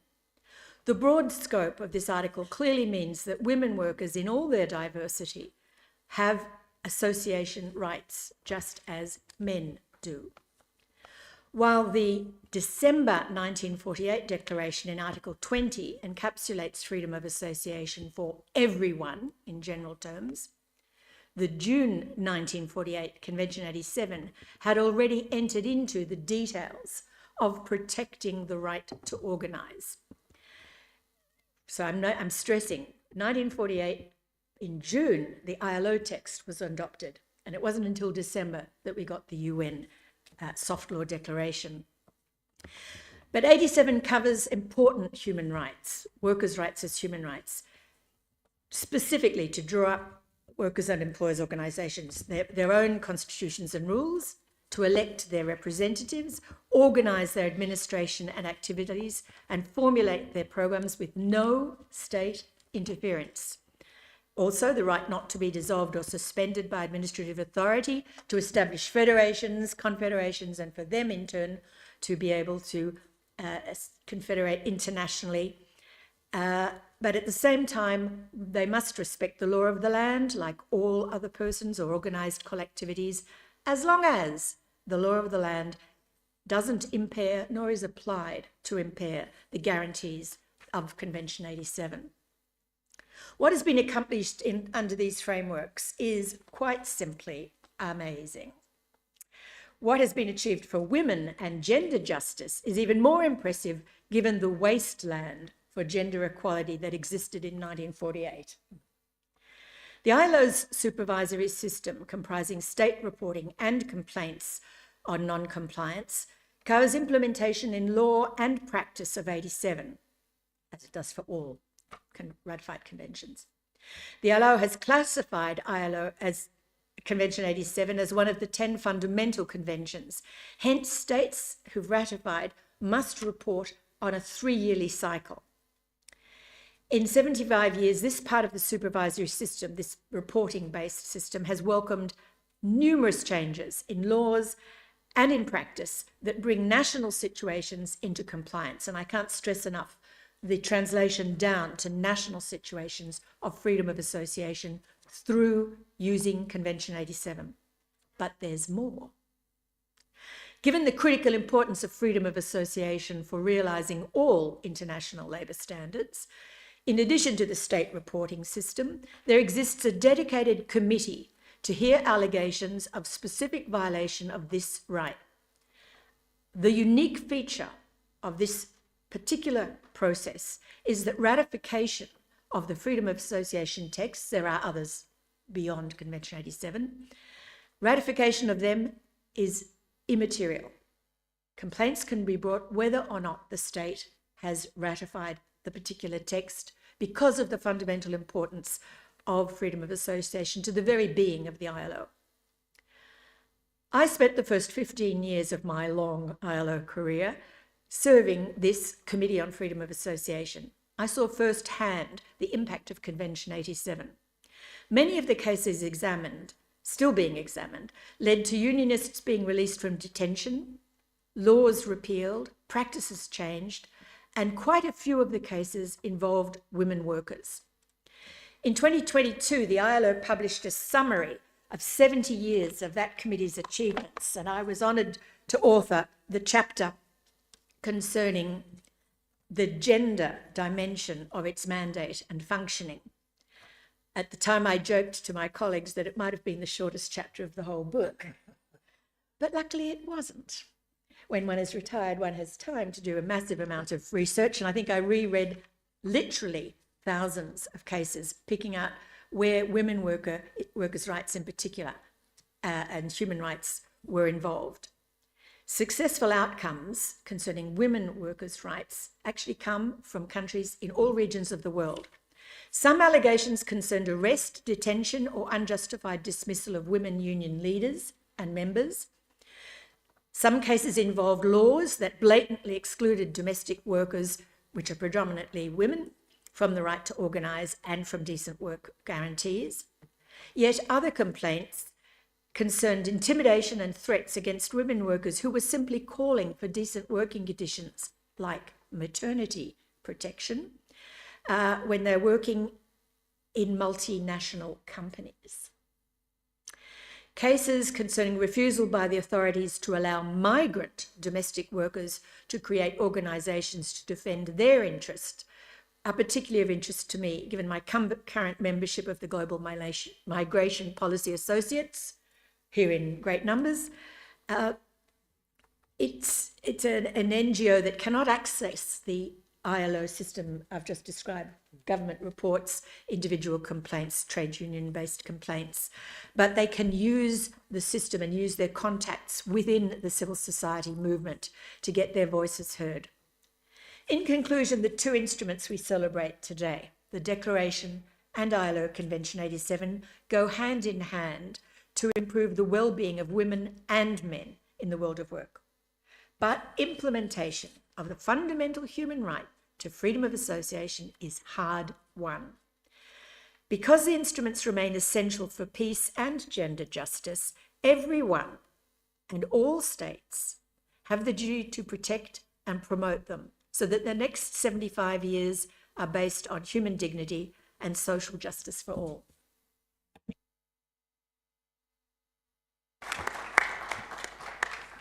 Thank you very much indeed, Jane. I'm so happy to have recalled to all of us that outside the United Nations centrally, the ILO is the main generator of human standards through the conventions. The second speaker is Caroline Hansen, who is chair of the NGO Committee on the Status of Women in Geneva. May I go? Yes, sure.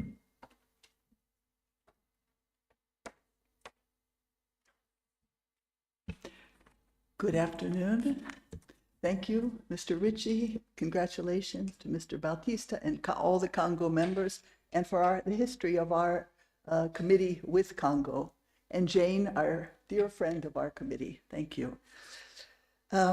As president of the NGO Committee on the Status of Women in Geneva and also director of the Women's Federation for World Peace United Nations Office, I will speak about, of course, the women's role in bringing conditions for freedom, peace, and shared prosperity. Our committee is a platform of around 30 international NGOs with ECOSOC status and growing. We take very seriously our responsibility to advocate for local knowledge, women's concerns, and the success stories that decision makers need to take into consideration. We work in task forces. Members are present at many UN entities, the Human Rights Council, the CEDAW sessions, World Health Organization, ILO, UNHCR, and very recently, in the recent years, especially in the advocacy for the right to development and the Convention on the Right to Development. We also have an ambassador's breakfast briefing series, which brings governments, UN entities, and committee members around the same breakfast table, offering a chance to replace stereotypes with personalities, working out misunderstandings, and discovering common concern and creative solutions, which are all part of justice building. We recently organized a consultation together with the UNECE, inviting UN women and the leaders of women's networks in our region, also not NGO liaison networks, in advance of the CSW 68 and Beijing Plus 30. Serious but differing thoughts on relevant emerging issues and critical analysis on methods of work could be spoken out frankly in friendship. This is an essential aspect of justice as well, being understood and respecting differing views in light of common goals. Paraphrasing our goals of our committee by referring to the CEDAW preamble, we could say, respect for human dignity by the participation of women on equal terms with men in all areas, for the prosperity of society and the family, and for the full development of the potentialities of women in the service to their countries and to humanity. The 75 years of the Universal Declaration of Human Rights is an amazing milestone in history that comes with deep roots.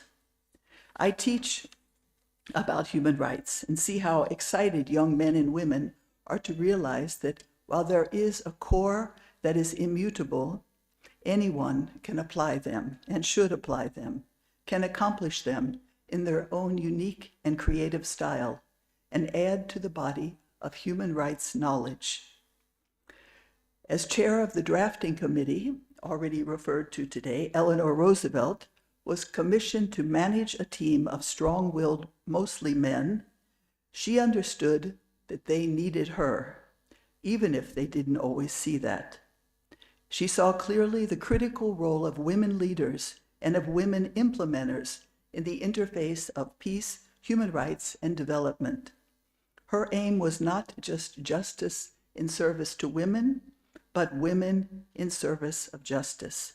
She said, famously, even though you pass treaties and countries ratify those treaties, the real change, which must give to people throughout the world their dignity and human rights, must come about in the hearts of all people.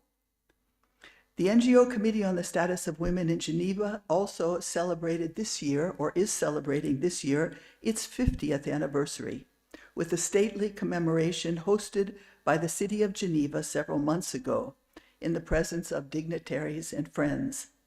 The program was divided into 3: interviews with early members, live debate on present issues. Bert in the audience was chairing that, and also Manjit was there, and also plans for our future by the presidents of our member organizations. It was the CoNGO Human Rights Committee that gave birth to the subcommittee, the CoNGO subcommittee on the status of women in 1973. And that baby came out running or fighting.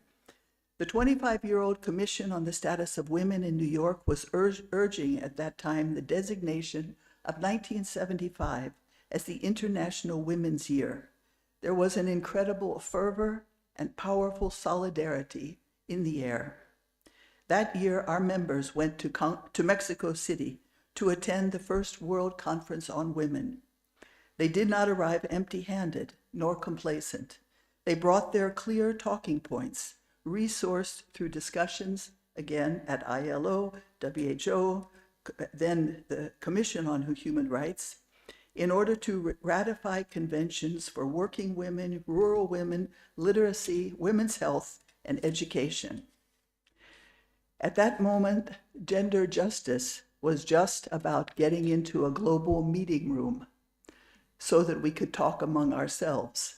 The next hurdle would be being taken seriously in mixed company. Edith Valentine, who I heard is online, I'm very happy to hear that, of WILP, was one of those founding members we interviewed for our 50th anniversary. I had worked with her in the Peace and Disarmament Task Force in the late 90s when Dr. Patricia Lewis, Edith must be smiling right now, I think, of the head of UNIDIR, was so convinced that this incredible deadlock among governments needed women in civil society. Also, Conchita Pansini, whom some of you know, was a former committee president who mentored me. I remember smilingly how ambassadors would look around nervously when she approached them at the Human Rights Council, and how men, sorry to say, visibly, shamelessly left the room at the Human Rights Council oftentimes when the agenda items on women came up. No longer, I can say. She didn't get angry, but attributed their behavior to ignorance and said, we have to work harder, be wiser. And then just quickly, one more, there was Anne Hurt, also founding member, ardently committed to improving women's health, who just passed on a few weeks ago at the age of 93. Her daughter said, finally, she laid down her warrior's sword and flew peacefully up to heaven. To close just with a personal thought, not as the president of the committee, I want to say something about another aspect of justice. I myself struggle with the mantra that everything would be fine if only there was no patriarchy. I spent time in matriarchal and matrilineal societies, interviewing women leaders in the Asia-Pacific Islands. They didn't get instructions in leadership from a textbook, but for the sake of peace and harmony, they chose to designate their men to dignified positions and supported them while holding on to their own positions and dignity. Patriarchy throughout history was also not learned in textbooks, but was a response to needs. At best, it worked when men took on roles to protect their wives and families from dangerous surroundings, provide for them when mothering, caring for children was a full-time job. It was a burden for the men, but also compensated. Yes, of course, circumstances are different now. We need a rethink of a sustainable social framework, but cannot heap relentless blame on one side. I have been advancing a new paradigm, currently launching it within a new Women's Federation for World Peace, Europe, Middle East curriculum for young women. It's called familiarchy, a social system that prioritizes the nurturing and cohesive aspect of the family unit, expanded throughout society and reflected in global governance. If we truly sense our destiny is to become one human family, as mentioned many times in important UN documents, and leaving no one behind, there are few alternatives. Ultimately, gender justice is about getting to the point where there is no division, where everyone is at full capacity. Thank you.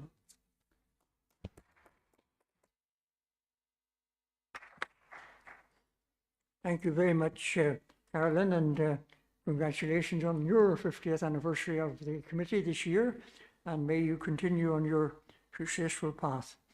I personally am particularly sensitive to the last remarks, since virtually every speech I make says, until we eliminate patriarchy, we're not going to reach where we want. The next speaker is Casey Harden, the General Secretary of the World YWCA, who has sent a video message.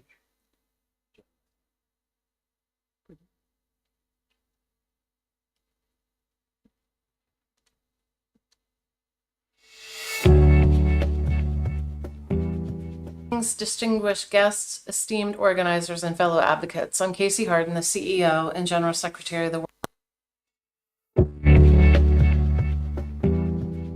Distinguished guests, esteemed organizers, and fellow advocates. I'm Casey Harden, the CEO and General Secretary of the World YWCA. On behalf of the global movement of hundreds of thousands of YWCA leaders and millions of volunteers, I want to bring you all greetings and also thank the Conference of Non-Governmental Organizations and Consultative Relationship with the United Nations for inviting our 160-plus-year-old legacy organization to contribute to the commemoration today.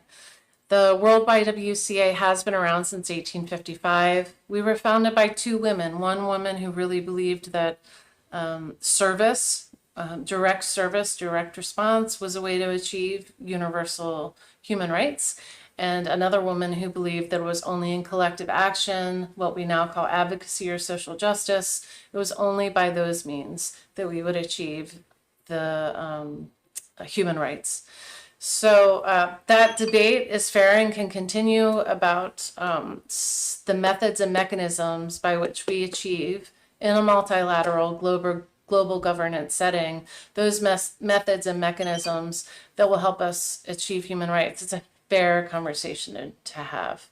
And that is partially the World YWCA's call to action to you today, to reflect on that and explore that, in addition to celebrating and commemorating. As a World YWCA, we are a legacy organization, and we've been around for a long time. And our guiding principle of gender equality, freedom, justice, and dignity for all, that has never, ever waned.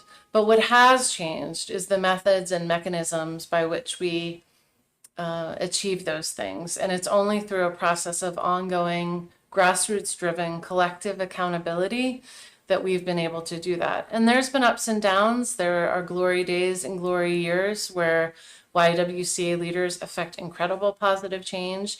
And there's also been times where perhaps our level of accountability was not as high to each other or to the greater human rights or women's rights movement or gender equality movement. And therefore our contributions, our efforts were not nearly as relevant. One of the ways in which we're holding ourselves accountable in the last few years is actually discerning and making changes about how we center the leadership of young women. We are an intergenerational movement of leaders, but as a movement, we've really recognized that unless we truly, from the biggest vision to the most small practical detail, unless we center the leadership of young women and young people, that we will not see the progress that we need to see in terms of human rights. And it's terrific to be part of a multilateral system and be able, as a World YWCA, as a women's rights organizations, to be able to contribute and take our signature tools and resources and train peers in the multilateral system, talk to states and governments in the multilateral system, talk to UN leaders in the multilateral system, in order to share, for example, expertise around intergenerational leadership. And that is that is what we value about having consultative status. And it's really allowing us to bring our unique strength, our unique expertise to the larger consultative processes that exist. The theme for this year, I'm going to read it. It's defining the present, shaping the future, and making the change now. The World YWCA, we stand committed to not just participating in dialogues, but to actively driving change in concrete, tangible ways.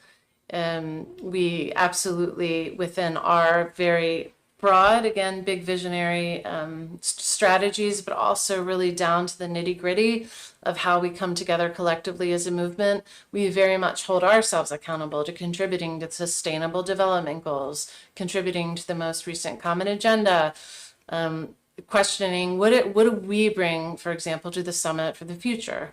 What unique way do we contribute? And that is made possible largely due to our consultative status. So with that, we celebrate this construct that exists, and we also have a call to action to continue to interrogate what's working, what isn't, how do we move forward, and how do we get ourselves in a position where progress is not so fragile on human rights, and perhaps we're even in a position to be redefining a new second Universal Declaration of Human Rights. That can sound incredibly naive. It can sound incredibly performative to say that. But I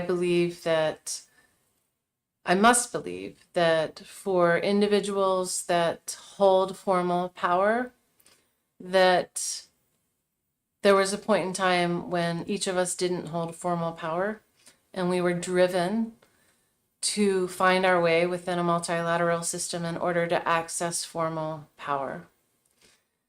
Sometimes, though, I think we lose sight about all of our good ideas about how we transform those power structures once we're in a position of formal power. I think if we did that, we actually might achieve some of the corny things I said earlier, like perhaps being in a position to write a new Universal Declaration of Human Rights because the progress we achieved was so substantial and sustainable that we think we have the privilege of doing that. With that, on behalf of the global movement of incredible YWCA leaders, we celebrate with all of you, and also look to the future in a very sobering, intense, and committed way to make the next 75 years even more effective than the last 75. Thank you and be well.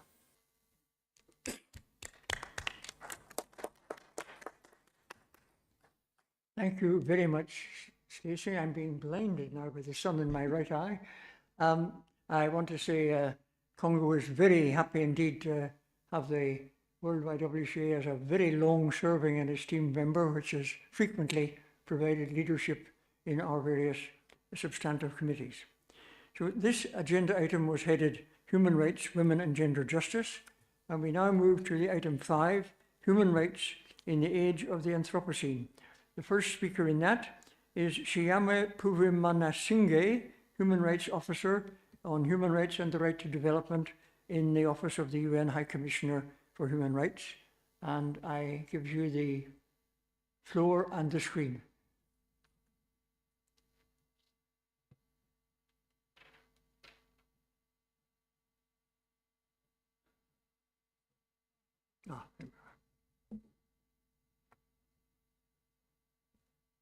Celebrating with CoNGO this 75th anniversary while commemorating the 75th anniversary of the Universal Declaration of Human Rights, as well as the other 75th anniversaries that we are commemorating today.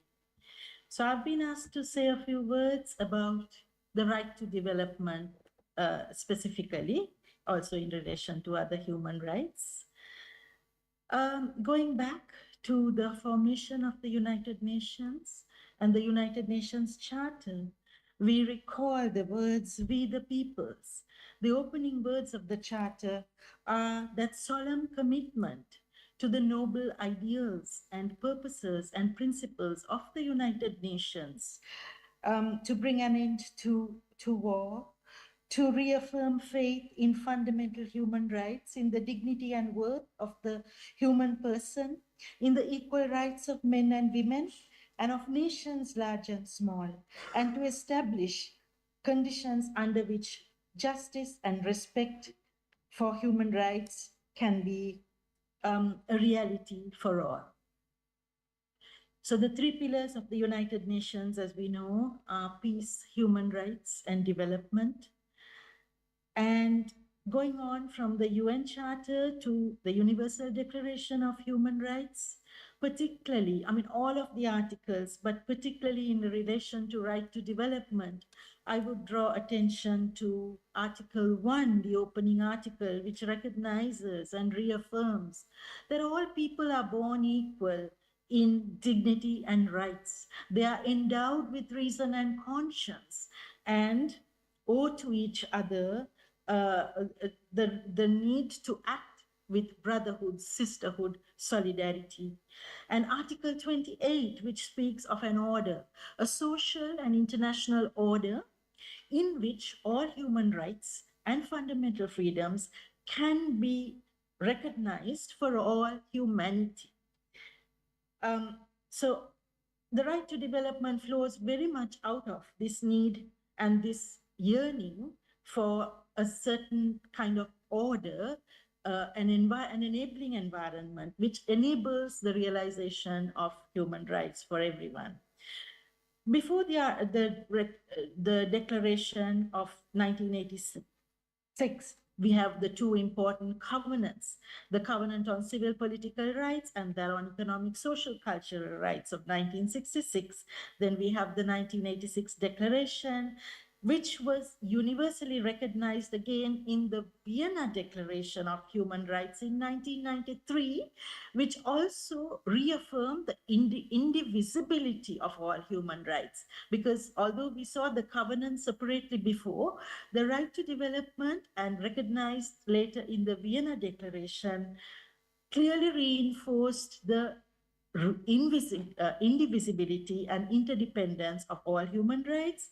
It recognized that the right to development was a universal and inalienable human right, which needs human rights at the national level, but also a very important factor at the international level. So not only within, but among countries, that of equitable and just international relations. And this was the plea of the new international economic order, which came prior in 1974, which was coming out of the decolonization, when countries which were former colonies became independent beginning from the 1940s, 50s, 60s, 70s, so on. They started yearning for economic justice, not only for sovereignty, which they had got political sovereignty and, a nation state, but economic justice and equitable international relations at the global level. So international solidarity, international cooperation, which is key to realizing all those human rights and key to the United Nations Charter, which says global problems should be solved through global solutions, but also national solutions, right? Then we have, if I tell you something about the right to development journey, we can go back to 1966, actually, where Doudou Thiam, the foreign minister of Senegal, said in the General Assembly that, again, saying we need equitable international relations, whether it be in debt relief, in trade, in investment, and in all those other economic and other arrangements which delineate and define the relationships between states. The new international economic order will be turning 50 next year, as it was in 1974. So next year we will celebrate in 2024, 50 years of the new international economic order, which sought to end inequalities and power asymmetries, structural and systemic injustices. Today, as was mentioned before by speakers before me, we have a draft covenant on the right to development. So we have a declaration of 1986. We have many mechanisms, the expert mechanism, the special rapporteur, the working group, and many other mechanisms which went before to implement and realize the right to development. Today we have a draft covenant which on the 14th of October was transferred from the Human Rights Council in Geneva to New York with a view to further negotiation, consideration, and adoption in the General Assembly. So we are on a long history and journey of the right to development. Now, what are some of the guiding principles of the right to development, if I may just mention some of them? First of all, it makes development itself a human right. It is not a privilege, but a right, and the source of the human rights-based approach to development. It is both individual and collective, so that collective dimension becomes very important in solidarity rights, such as the right to peace, the right to development, and other rights of a more recent nature. It is both national and international. So of course, it also calls for many obligations at the national level, accountability and good governance at the national level, but equally at the international level. So we hear a lot now leading up to the Summit to the Future and the policy brief systems of the reform of the international financial architecture. Well, this was all part and parcel of the plea of the right to development for many years now. The right to development entitles everyone to participate in, contribute to, and enjoy development in its economic, social, cultural, and political dimensions. We hear now about going beyond GDP.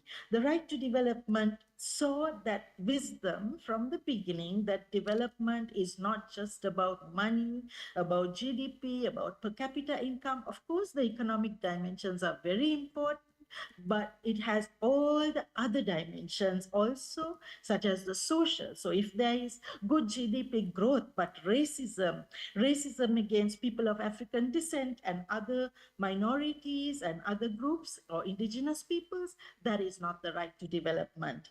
And so it requires a very holistic form of development. And it should be people-centered in, I would say, also spiritual development, all forms of development. Participation should be free, active, and meaningful. So a huge role for civil society is needed to realize the right to development, because it means development with the free, active, and meaningful participation of individuals and people, so both national and international. No distinction as to race, sex, language, religion, etc. The fair distribution of the benefits of development and of globalization. The right to development came out of decolonization. Today we live in a world of globalization, and in both we need to reach out for the fair distribution of benefits. We know in a highly unequal world, we really need to work on this redistribution of wealth, of power, of income, etc. The right of peoples to self-determination, including full sovereignty of their natural wealth and resources, this is all part and parcel of the right to development. It includes all the other human rights principles, such as equality, non-discrimination, participation, accountability, and transparency.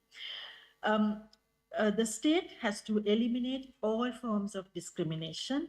It should promote in Article 7 international peace and security and disarmament, and use the released resources for development in these days of conflict and warfare. Article 7 of the right to development becomes so important. We look for peace and security through disarmament and using the released resources for feeding the hungry, for clothing those without that need a need. Equality of opportunity for development is a prerogative for both nations and individuals who make up nations. The duty to cooperate goes to the very heart of the right to development. All countries should cooperate. We need policy space and policy coherence.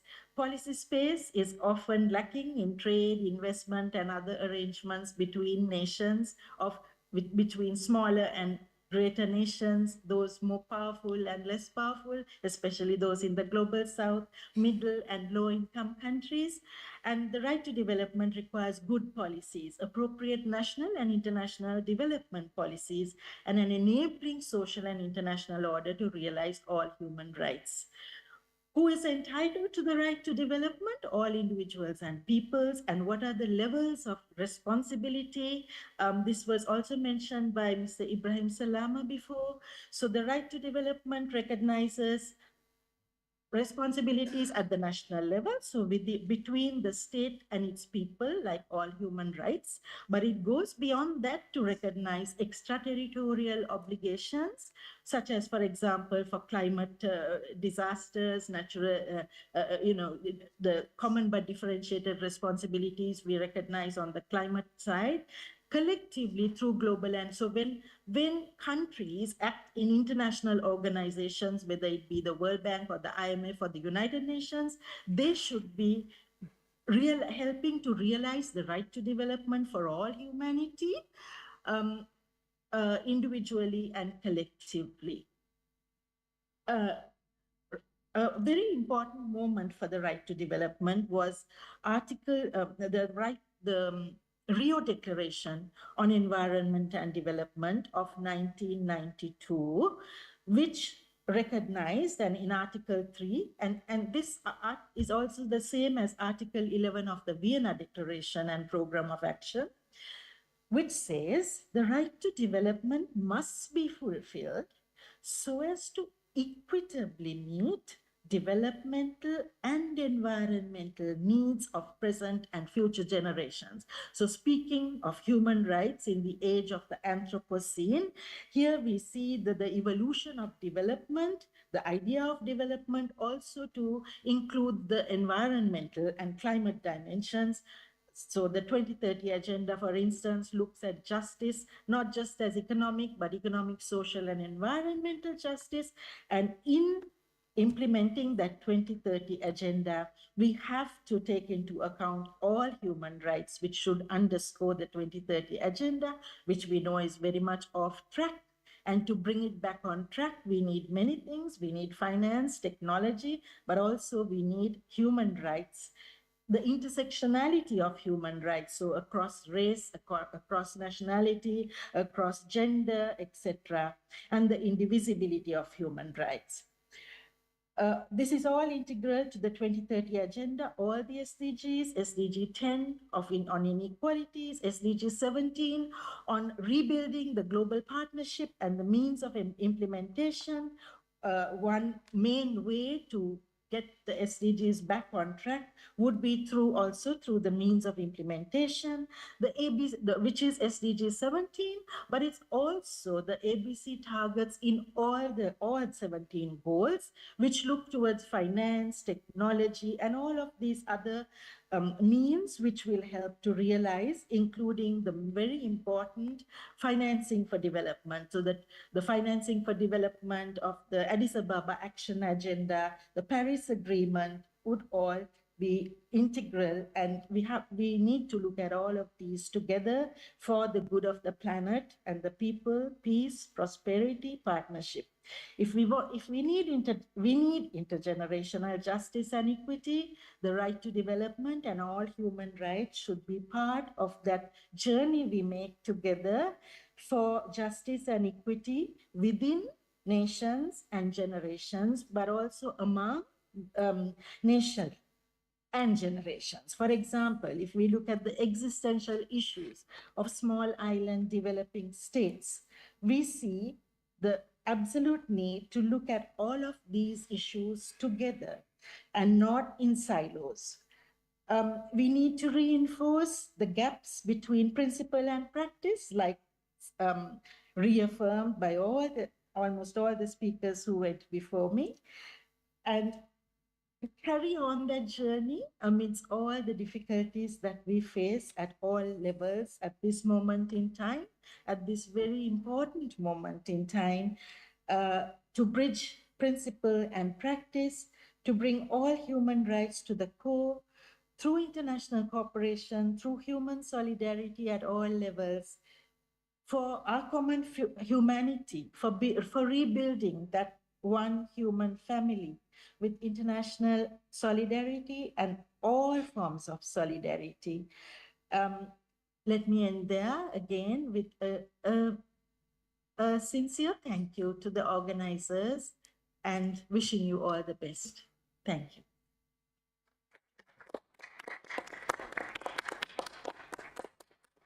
Thank you very much, Shiami, for this reaffirmation of the universality of the principles that NGOs share with the United Nations and particularly the Office of the High Commissioner. The next speaker is Budi Trajono, who is with the Franciscans International and the Geneva Interfaith Forum on Climate Change. And Budi, I'm told that you're more visible if you go up and stand. That's the risk of being small. Because of the light in the room.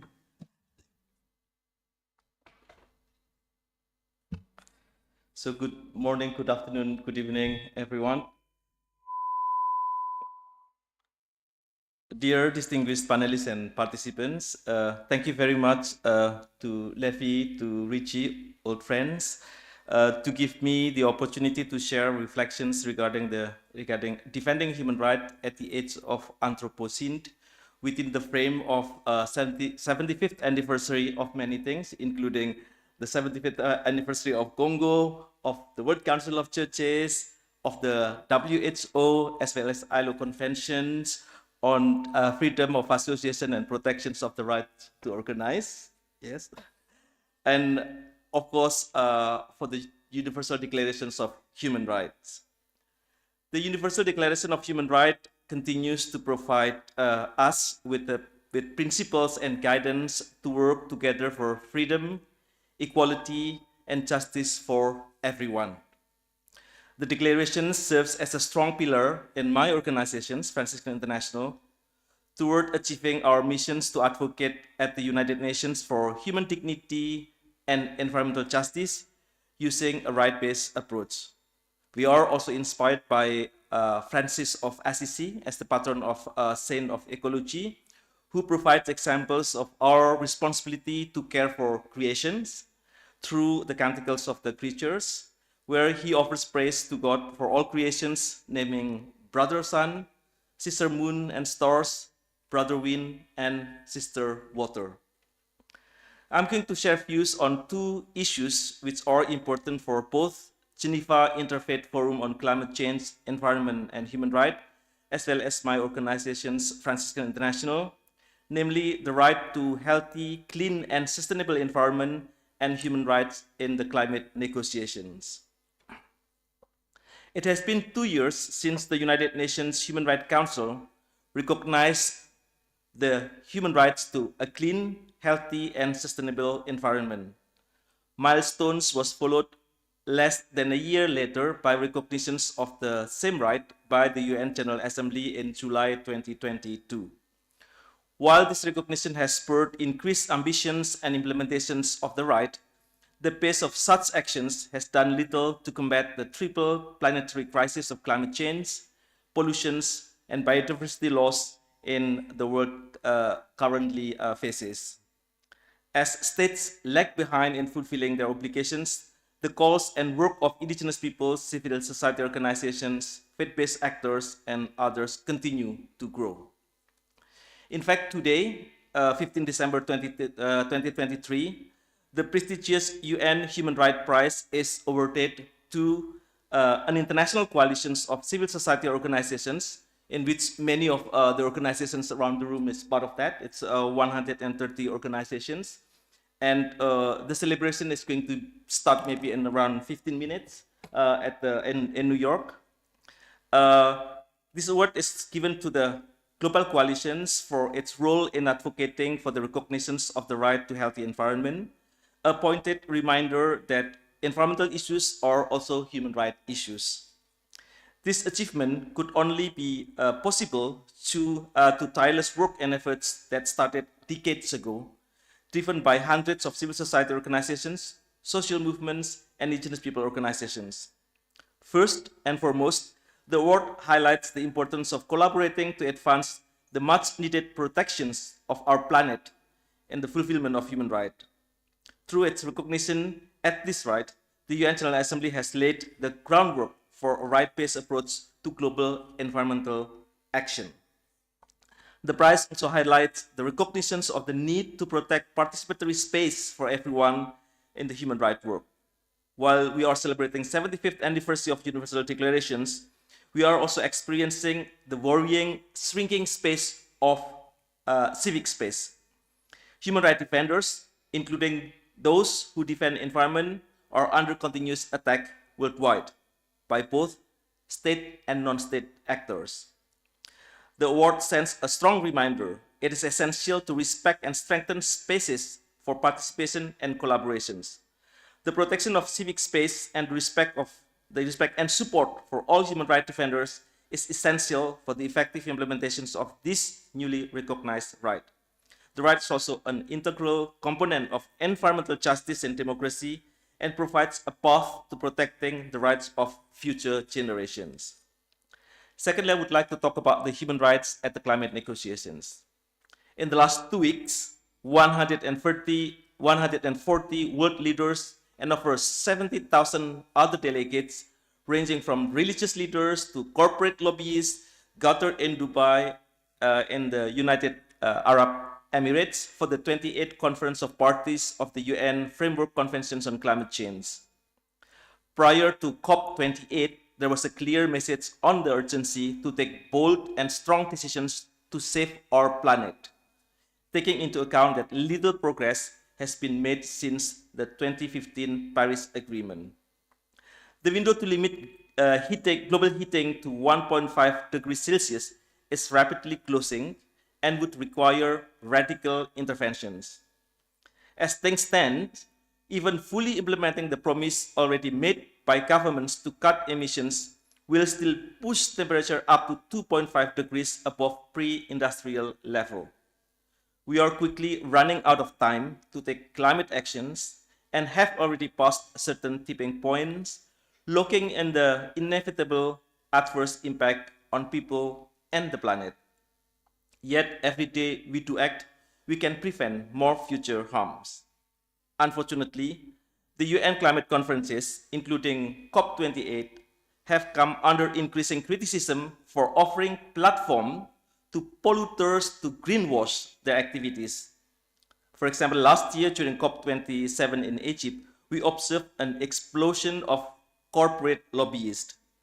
Concern about corporate captures of the conferences echo those in the UN processes, for example, in the ongoing negotiations on a treaty on transnational cooperation.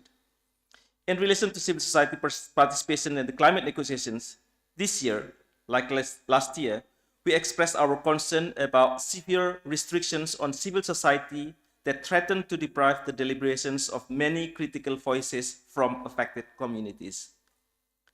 COP28 just finished a few days ago.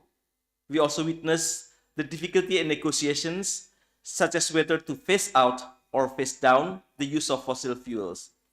The diplomatic compromise was achieved by adopting the agreed language of transition away from oil, gas, and coal.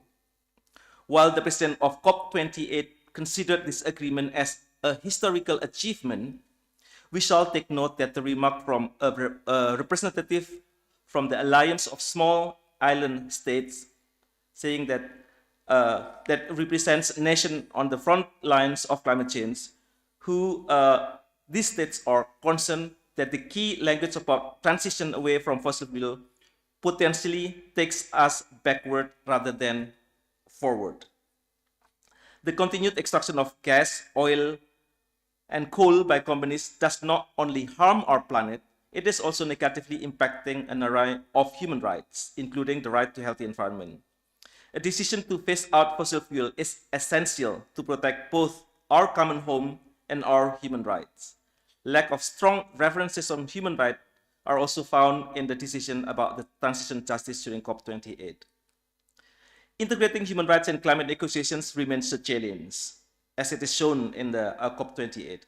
During the global stocktake process, for example, there was a strong pressure from civil society to go beyond repeating the preambular paragraph of 2015 Paris Agreement and add language on how to operationalize human rights, ensuring that need to respect, protect, promote, and fulfill human rights within the climate action is met. The establishment of Loss and Damage Climate Fund is a positive result of COP28. This fund will support the countries that are already affected by climate change to mitigate the damages of the climate crisis and facilitate the shift away from fossil fuels. This fund should become part of equitable and effective mechanism that help to ensure that nobody is left behind. However, the adopted governing instruments still lack explicit guidance that the fund will operate in compliance with human rights. Finally, as part of civil society networks such as CoNGO, we should never lose hope, never. Despite being confronted by triple planetary crisis, the shrinking civic space, and continued failure of states to fulfill their obligation under international law, we shall continue our advocacy work. Together we are stronger. Thank you.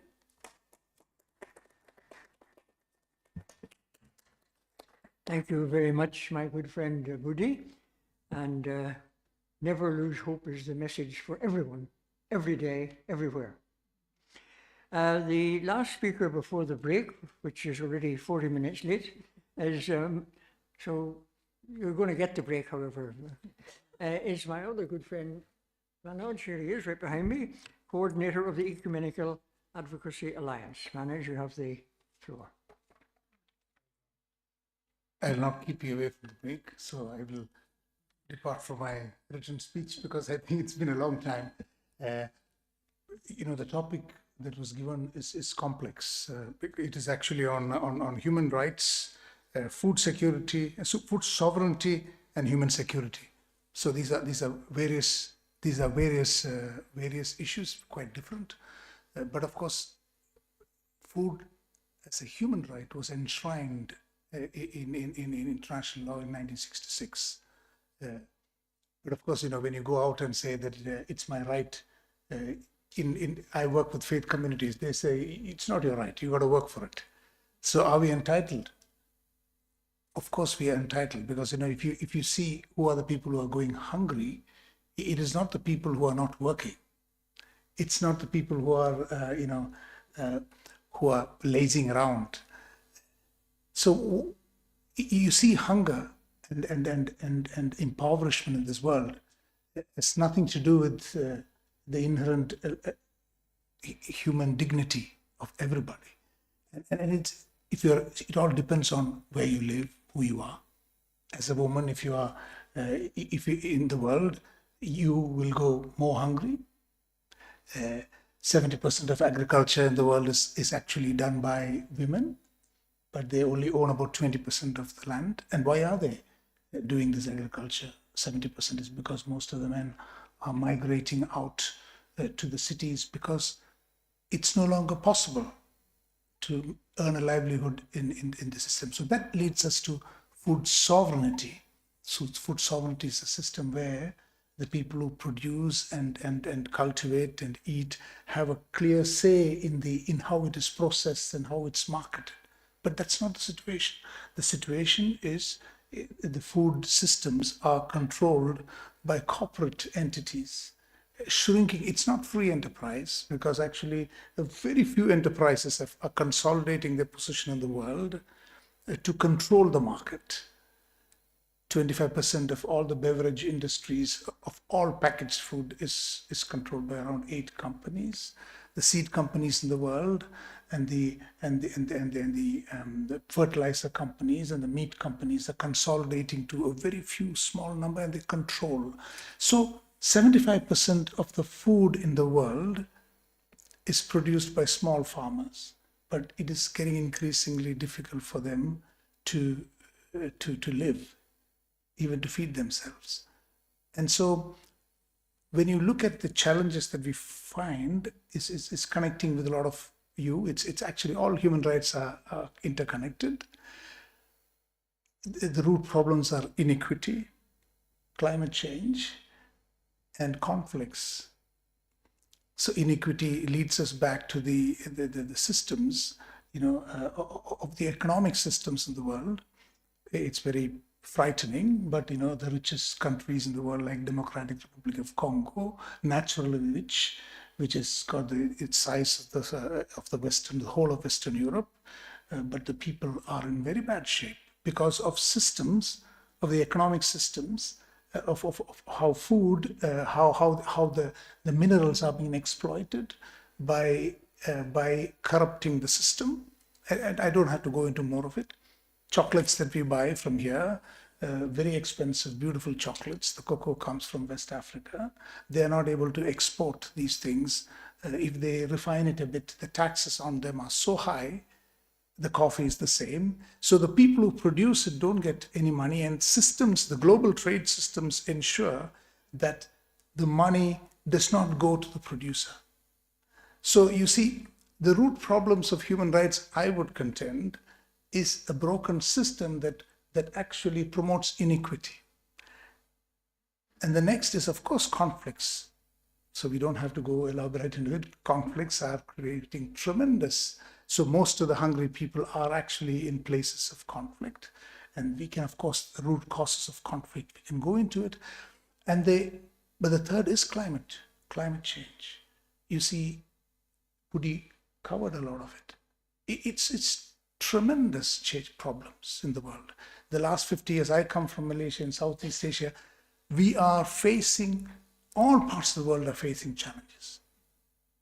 5-fold increase of natural disasters, climate, 2 years ago, 60% of Pakistan was flooded underwater. Soon after that, there was a 10-fold increase in malaria. So challenges. 50% of the global the greenhouse gas emissions are actually contributed by 10% of the world population. So you see, sub-Saharan Africa, which contributes 2% of the global gas, the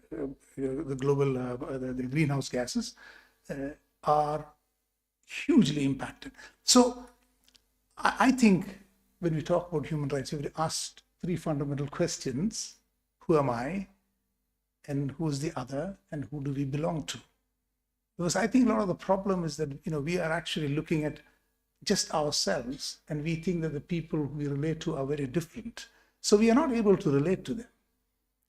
So if I'm Asian, probably I'm able to see a person who looks like me suffer, but if a person looks a bit different, I'm not able to relate. It's very unfortunate because we are all coming from a small Homo sapien community which went out of the continent about 80,000 years ago.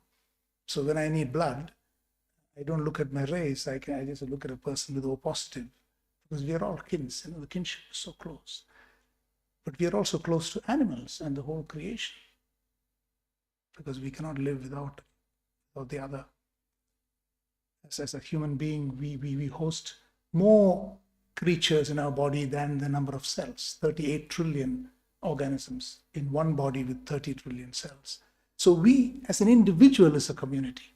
So if we are not clear about who we are and who the other is and who we belong to, I think we are lost. So we should have hope, because actually this mindset, if it changes, and if we are able to clearly see that human rights is actually, we are all entitled to human rights. It's like the mother's milk. It's like this love of God or this beauty of this earth. We are all entitled to it, and we cannot just grab and dispossess the rest.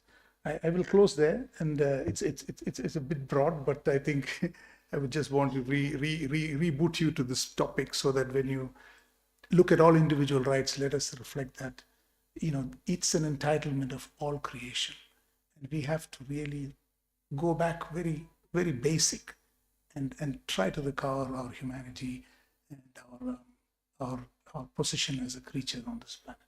Thank you. Thank you very much, Manoj, my good friend. I want to thank all the speakers of segment 2, and you are now entitled to the break that we promised you 50 minutes ago.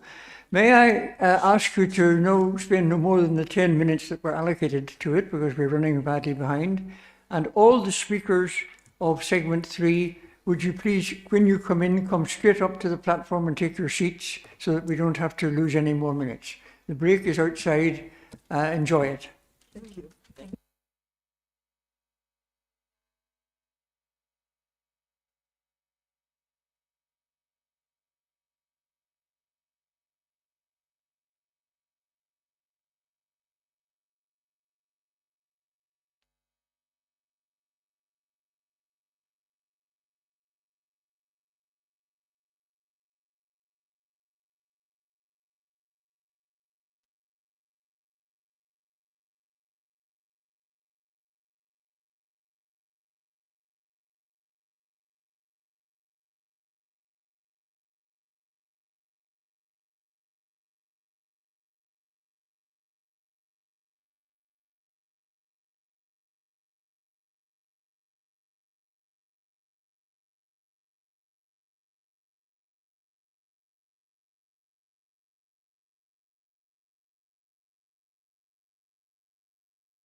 Test, test, test, test. Test, test, test, test. Je vais baisser en haut. Tu me Ouais. regardes là-haut et puis je vais baisser. C'est le son des micros C'est le son des micros ou de la salle que tu baisses?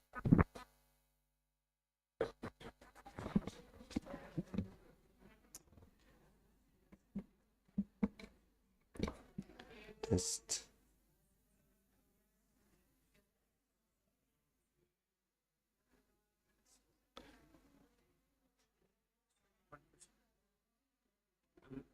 Easy for me to do my presentation in French or Interest, maybe. Yes, test, test, test, test. Tip. Test, test. Well.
Test.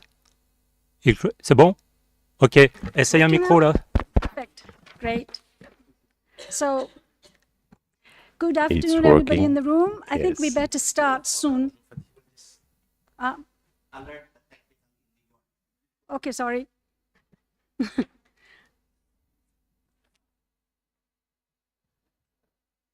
Can we start now? Okay. Thank you to Levi and Cyril for the invitation. And I'd like to say good morning, good afternoon, good evening to everybody who is around the world for us.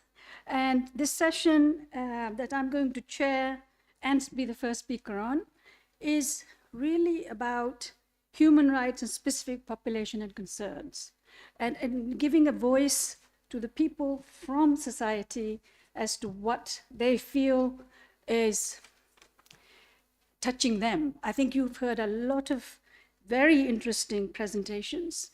And so I don't know that from me what we have to say. So could we have my presentation, please? So, you know, I'm a scientist and I need slides to hold as my crutch, okay? Because, and also it just kind of keeps me on the focus road. So we've heard a lot about shaping our world together, the future we want, the world we want to build, together with CoNGO, civil society, UN, human rights. And, you know, the world is ours, it's in our hands. It's not transparent as you see it on here. If it was, we would be in slightly better shape. But, you know, but just let me ask, we keep talking about we, which world are we talking about? And we all assume it's all of us, and it's our world, and it's our future. But having heard a number of the interventions already, you know that the reality is unfortunately often far from this. So how do we make sure it happens? So it's clear that we have to take responsibility. That's already been said by previous speakers. Civil society, NGOs working together with the UN, and not just New York, Vienna, Geneva, and the big places, but globally, from the grassroots. And, you know, take ownership, and it's a very important role we have to play. And we need to hear everybody's voice and be inclusive. So people feel that their voices are being heard and they can actually be part of that future and helping to build. So, and I'm just going to talk about the SDGs because everybody's been referring to it. But the thing that's worrying is that in 2015, when it was launched, it was a huge vision. An action to end poverty, protect the planet, ensure everybody enjoys peace and prosperity. And you know, we are talking about the SDGs, but I was also part of the MDGs a long time ago. And one of the messages that was made for MDGs was, and as a scientist not far from here, but also as a NGO civil society advocate, it was said that you couldn't achieve the MDGs without science and technology and innovation, as well as all the other things we are talking about. And I'm convinced that the SDGs have the same challenges. There are opportunities, and those opportunities and access has to be evenly distributed as much as possible. And we already saw from the report this year, unfortunately, most of the SDGs are severely off track, most of them. And, you know, and this is due to mountains of crises, you know that. We never really recovered from COVID. And since then, you know, the economic crisis, the wars, all of these are putting our SDGs and our vision and dream in jeopardy. And you know, with millions, and you've already heard, us facing hunger, poverty, and the thing that shocked me, was when I saw that today a staggering 828 million people are currently undernourished. Just in 3 years, that's gone up from 150 million. I mean, that's incredible. And that 60% of the low-income countries and 30% of the emerging countries are a near debt crisis. I mean, there are so many challenges, but how are we going to overcome them? You know, as a scientist, and often we are asked, show us the data, or you're speaking, but what do you mean? So I want to start with this globe. I often show the globe at night. And if that is not a show of access to technology, the advantages of technology, and who has it and who doesn't, I don't know what it is. And I've been tracking that for the last 20 years, okay? So, and this is very visible. You don't need to count numbers, you can actually see it. And technology doesn't mean just having electricity, it means also having rockets in space and being able to do global maps. It's doing crops, it's having climate change, it's having all the environment. So I'm just going to show a few slides saying where is the gap, so we can tell our leadership that there are challenges. And I have to say, most of these things I'm going to show were beautifully said by a WHO colleague who gave an amazing presentation on access to health. And so, whether we like it or not, money is a big issue. If we don't have income, it's very difficult to deal with all the things we want to do. So if you look at the world, and then you will see all the maps I'm going to show you have very, very similar patterns. So this is the World Bank Income Group in 2021. As I said, I don't go talk about it, but it's obvious what I'm trying to say. And life expectancy, you heard from our Paulina colleague that life expectancy somewhere in sub-Sahara versus where we are sitting in, very fortunately in Geneva, are like 30 years apart.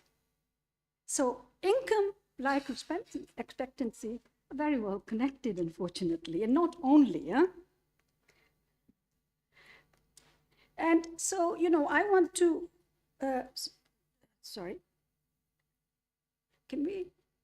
I wanted to talk about the MDGs, SDG 3 in particular, since my talk is about, I don't see it, but never mind. So let's just talk about, it doesn't matter, it's okay, minority is fine, it's not a problem. So, you know, my NGO is the International Cancer Expert Corps. We deal with health disparities. And you know, health disparities is income, is age, no, it's fine, don't worry. And is how much healthcare expenditure as share of GDP. So I think you will start seeing all these patterns over and over again. What is really sad when you look at this is, not only is the health expenditure very low in LMICs and poor countries, their income is low, and yet their out-of-pocket expenditure on healthcare is really high. So they're losing on all three fronts. I mean, so it's a big gap to be overcome. And then, you know, child mortality. I think by now we've said we made huge advances, but nevertheless, we still have big challenges here. Maternal mortality in 2020.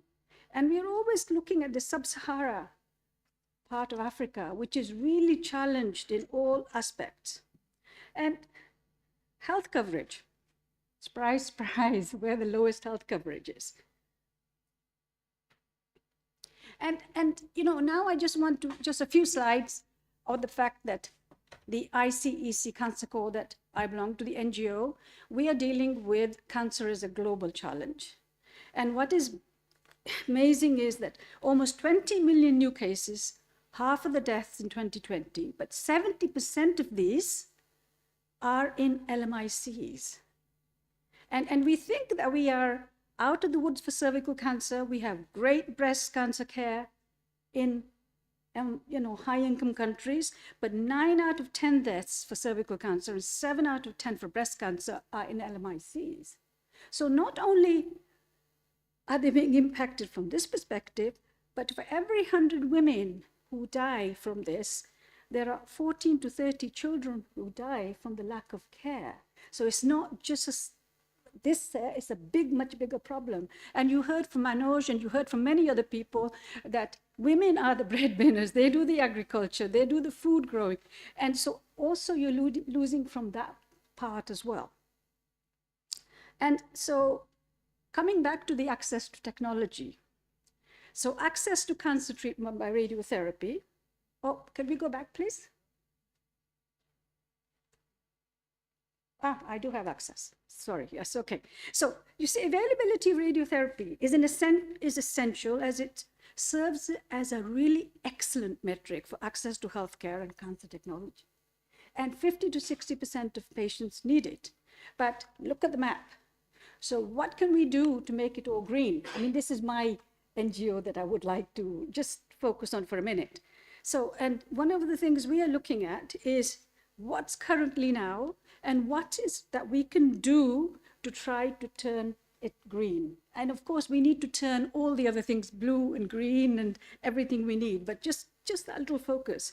So we are looking at, mentoring, partnership, transfer cancer care by local communities at the grassroots, and at the same time engage with stakeholders to promote innovation in technologies. We are fortunate that we are also collaborating with CERN down the road to be able to build some machines which are more, well, they are cheaper, they're more robust, they're more adapted to infrastructures where we need to be thinking about. And I just want to leave with this because I've taken more than my 6 minutes. We have no choice. We need to meet these challenges. There is no planet B, so we have to have a plan A, okay?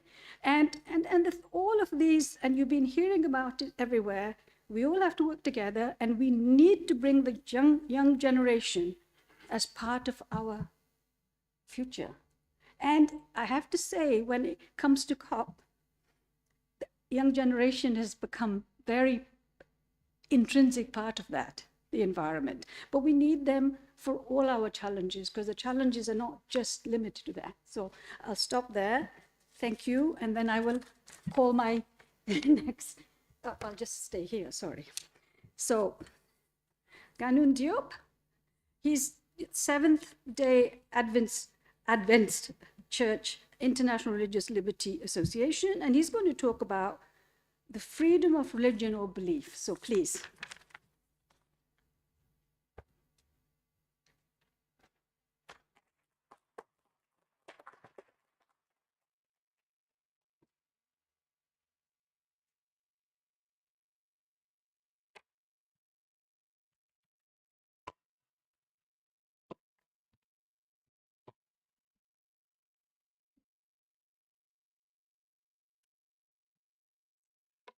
Thank you so very much. Given the time limitation, I will just say thank you to Levi for the invitation. Thank you to Cyril, and really deeply appreciate your confidence to allowing me to share few thoughts here. Now, my topic is very focused on freedom of religion or belief and the UDHR. So, okay,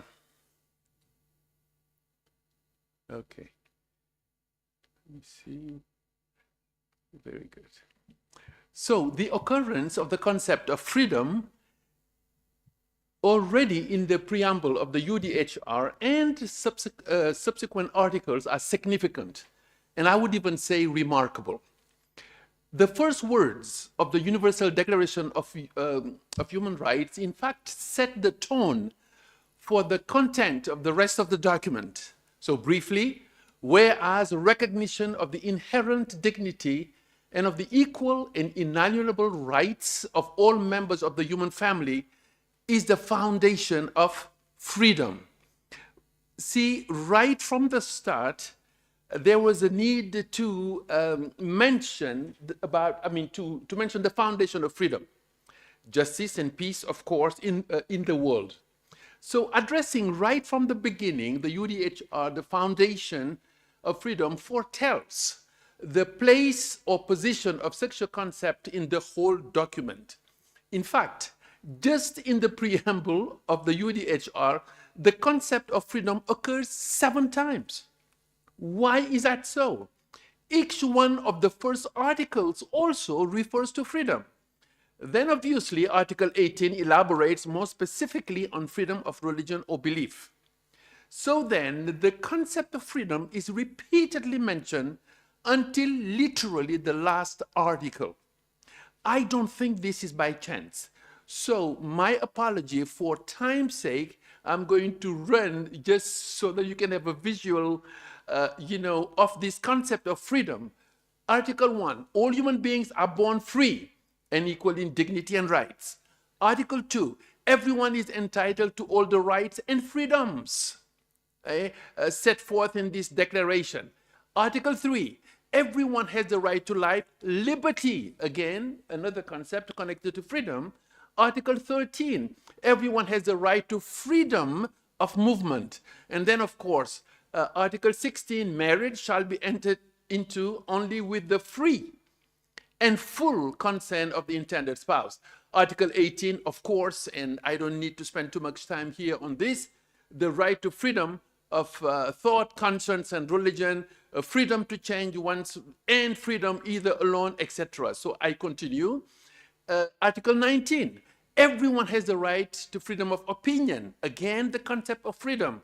Article 20, everyone has the right to freedom of peaceful association. Article 21, of course, free voting procedure is mentioned here. So again, why? Article 23, everyone has a right to work to free choice employment. Article 26, everyone has a right to education. Education shall be free. Then, at the end of that article, human rights and fundamental freedom. Article 27, everyone has a right to freedom to participate, etc. 28, repeated rights and freedom. 29, free and full development. And then in this article, we have rights and freedom mentioned. And of course, the concept of democratic society is, inseparably connected to this idea in context. And of course, the rights and freedom mentioned Article 30. At the end, when everything is said, we have again the occurrence of the idea of freedom. Nothing in this declaration may be interpreted as implying for any state, group, or person any right to engage in any activity or to perform any act, etc., or of any of the rights and freedoms set forth therein. And it closes like that. So it is not by chance, given the preponderance of freedom. So in this brief intervention, of course, 7 minutes, suffice it to mention the pivotal position of freedom of religion or belief. But first, I think it's worth to mention the context in which emerged the declaration, and an inventory, of course, of its various dimensions may be helpful. But one of the core and overarching issue present throughout this landmark document, undergirding every statement therein and foundational to all the ideas elaborated thereof, was indeed the definition and delineation of the human.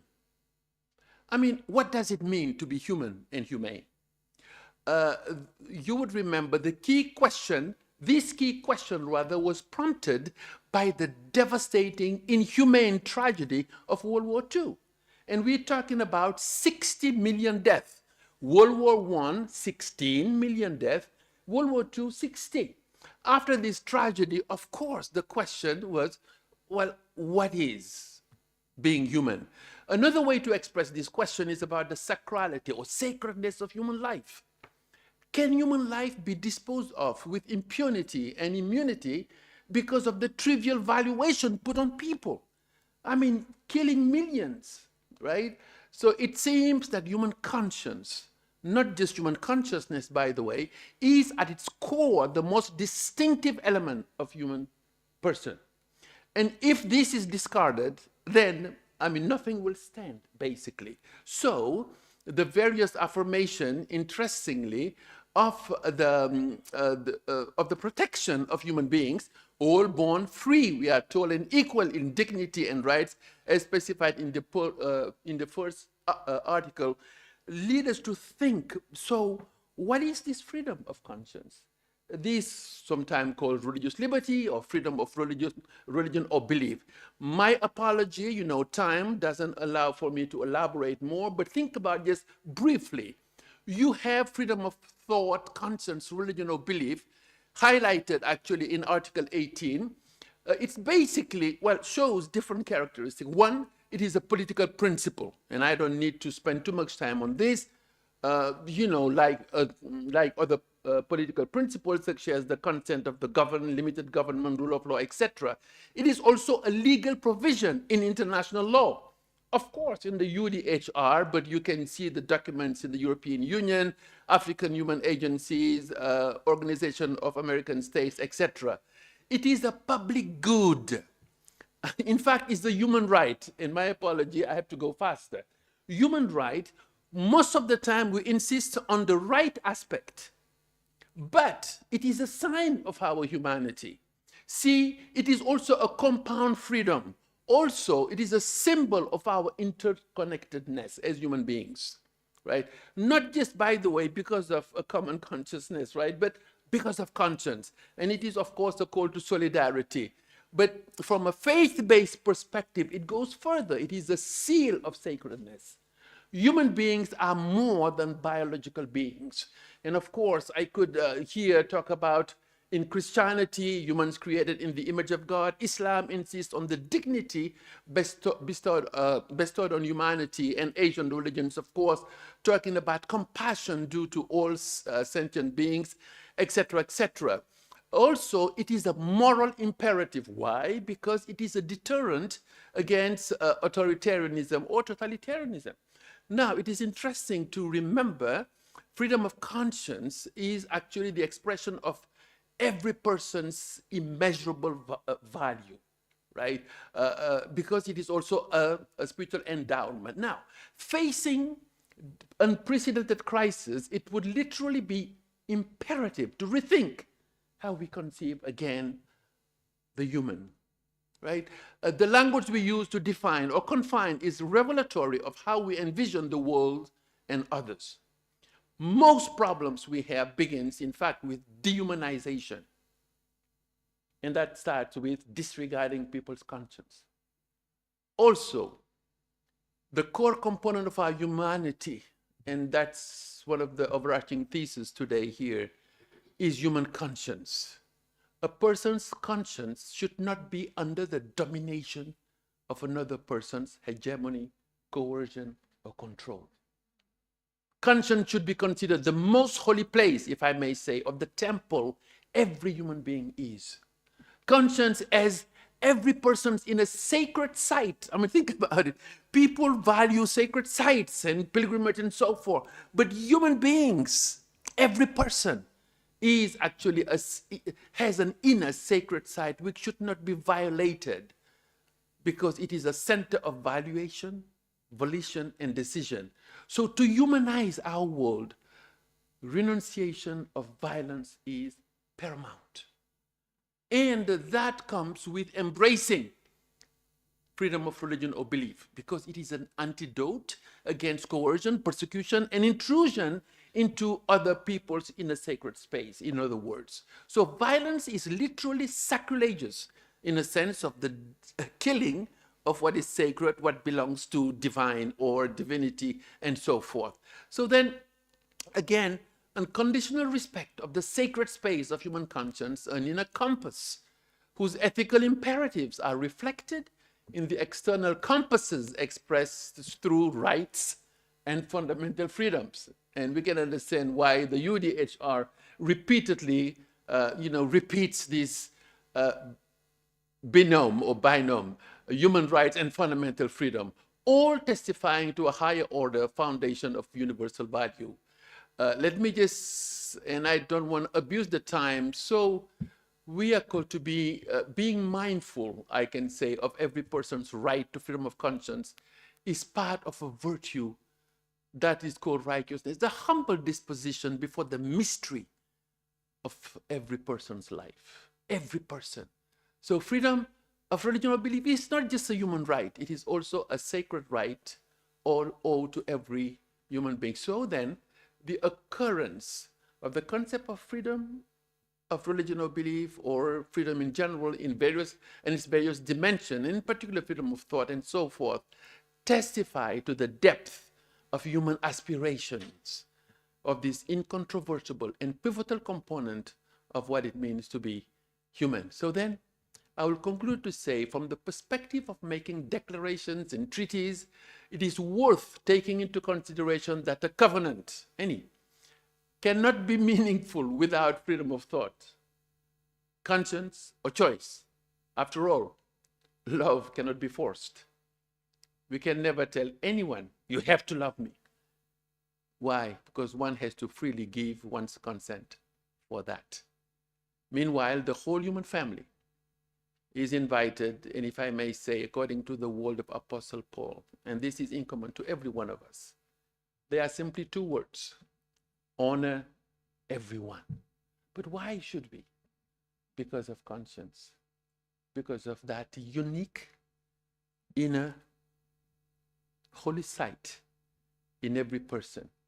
Every human being is a mystery. So the reason this exhortation is an imperative is because of freedom of conscience. So may we all mobilize to better our world today and tomorrow by rethinking freedom of belief, freedom of religion, freedom of conscience. Thank you very much.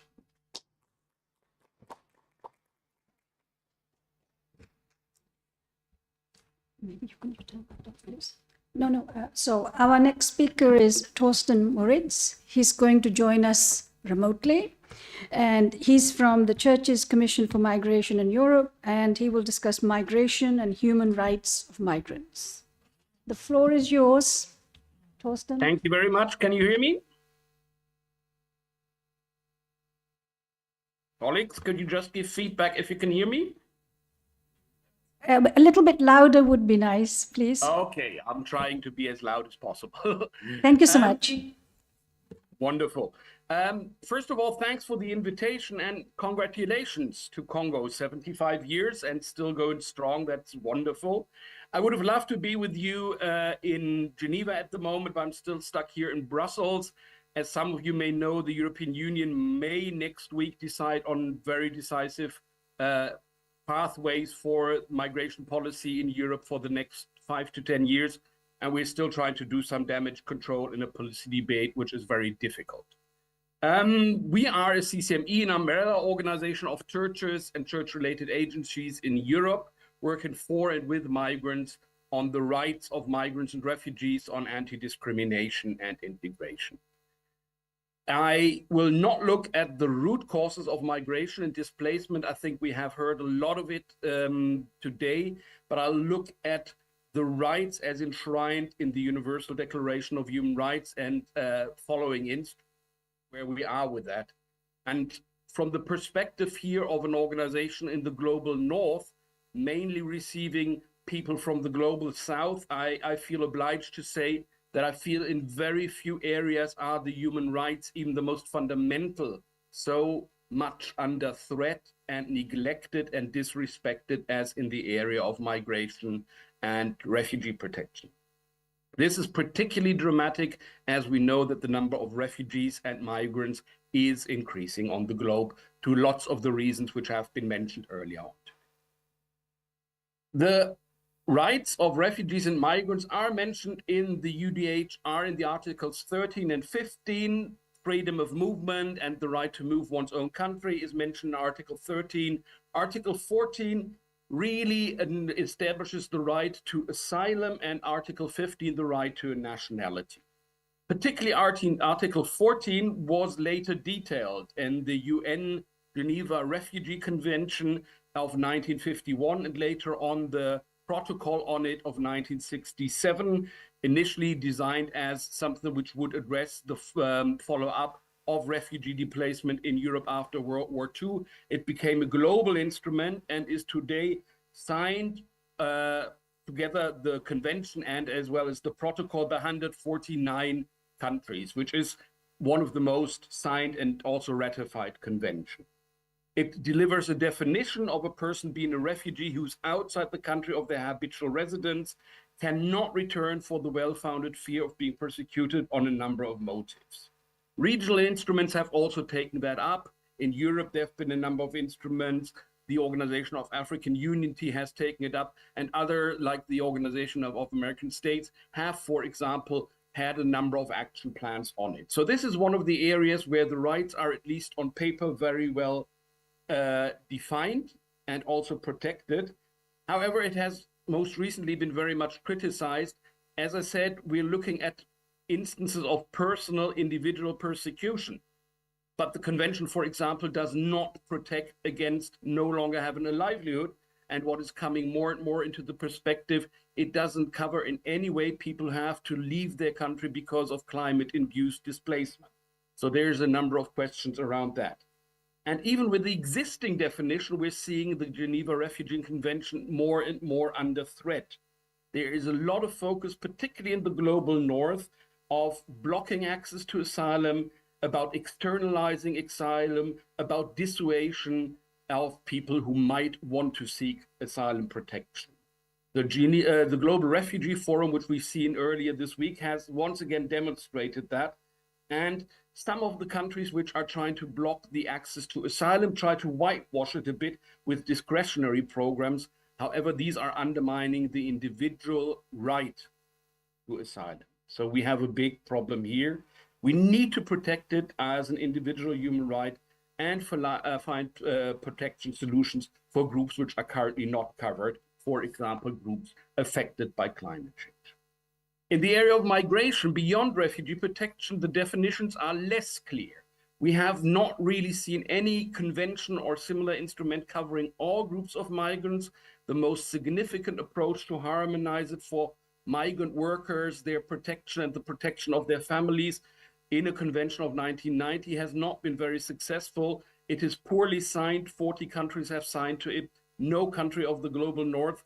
And as an organization which has tried to promote the signature of European countries to the convention, I don't think there's any illusion European countries, North America, Australia will not sign it. Recent attempts, for example, in the Global Compact on Migration, have less oriented on an individual right, but more on policies that certainly in the end of the day profiting migrants, but we have no equally strong protection regime. There are for specific groups under conventions of, for example, the ILO protection. We know that many migrants are discriminated against racially. Of course, the anti-racism convention. There's the protection of women through the specific protection of women convention, but this doesn't cover the overall group of migrants. We have seen some opening for migrants in regional agreements on freedom of trade and political integration. The EU is the most prominent, and we're at the moment seeing that in the African Union context, there's a number of exciting development. Just as a footnote, we also have the group of stateless persons protected by the 1961 Stateless Reduction Convention. This is one of the few areas where I think we're seeing some progress. More and more countries, and as part of the UNHCR I Belong campaign, are signing up to the convention or developing implementation. Implicitly, as I said, the rights of migrants, refugees, and others are covered by a number of provisions. But what is very, very difficult at the moment is that some of the most basic rights, the right to family, the right to life, for example, the right to freedom of torture, are very selectively applied if you are a refugee or migrant. In a number of countries, we clearly see refugees and migrants do not enjoy these rights because they are migrants, sometimes undocumented. But this is a clear violation. Your migration status might jeopardize your unalienable rights. This is an unacceptable situation. Against that background, I think it is very, very important for us not to tire in the call for a comprehensive rights-based instrument for all migrants, and recall the Article 1 of the UDHR, which doesn't speak of specific groups enjoying the rights or specific groups being born free and equal in dignity rights, but all human beings. And that is something which should guide us in our advocacy and work for the rights of refugees, migrants, and stateless. Thank you. Thank you, Torsten. Okay, so our next speaker is Antine Sonde from the Office of the UN High Commissioner for Human Rights, and he's going to discuss human rights linked to minorities and indigenous people. Please.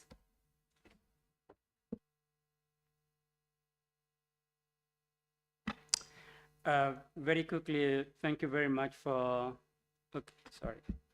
Very quickly, thank you very much for this opportunity to talk about the specific population, is the indigenous and minorities. I think all the, what Professor Job was talking about, the freedom of religious, and this is really concerned about the minorities issues, is a big issue for the minorities. Very quickly, when we talk about indigenous and minorities, these are very specific population. This specific population is have a specific reality that we need to take account. That why, not because they are specific, they are different from us. I'm from a nomadic community. I'm not different from you. I'm a human being. And it's important to mention that one, not because they are minority or they are indigenous people that they are very specific, they are different from us. We have, is because of they have specific needs, the specific reality, that's why we talked about them. It's important to mention that one. And it's important celebrating now the anniversary of, commemorating the anniversary of the 5th anniversary of the declaration. It's important to have a historical background to see what have been done for these minorities and for these indigenous people. It's very important. And for me, just very quick historical background to see what kind of mechanism have been put, mechanism and norm that really are specific for these indigenous and minorities. First of all, I will talk about the indigenous people. They have very specific mechanisms that link to them.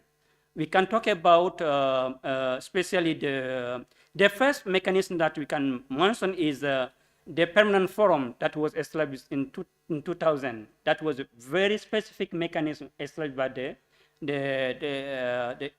UN for the indigenous people to talk about what? Talk about the economic and social development, culture, environment, education, health, and human rights. The previous speaker was talking about education. We're talking about development. This is the main issue for most of the indigenous people. All people belonging to the indigenous people have facing the situation of mostly development, culture, and mostly the education and health, because are mostly the remote people. Then, and we have in 2001 the special rapporteur on indigenous people right. This special rapporteur, we know the mandate of the special rapporteur for indigenous people is the special rapporteur was established by the Commission for Human Rights, and after that, the Human Council, they consider the special rapporteur. It's important to keep the special rapporteur for the indigenous people right.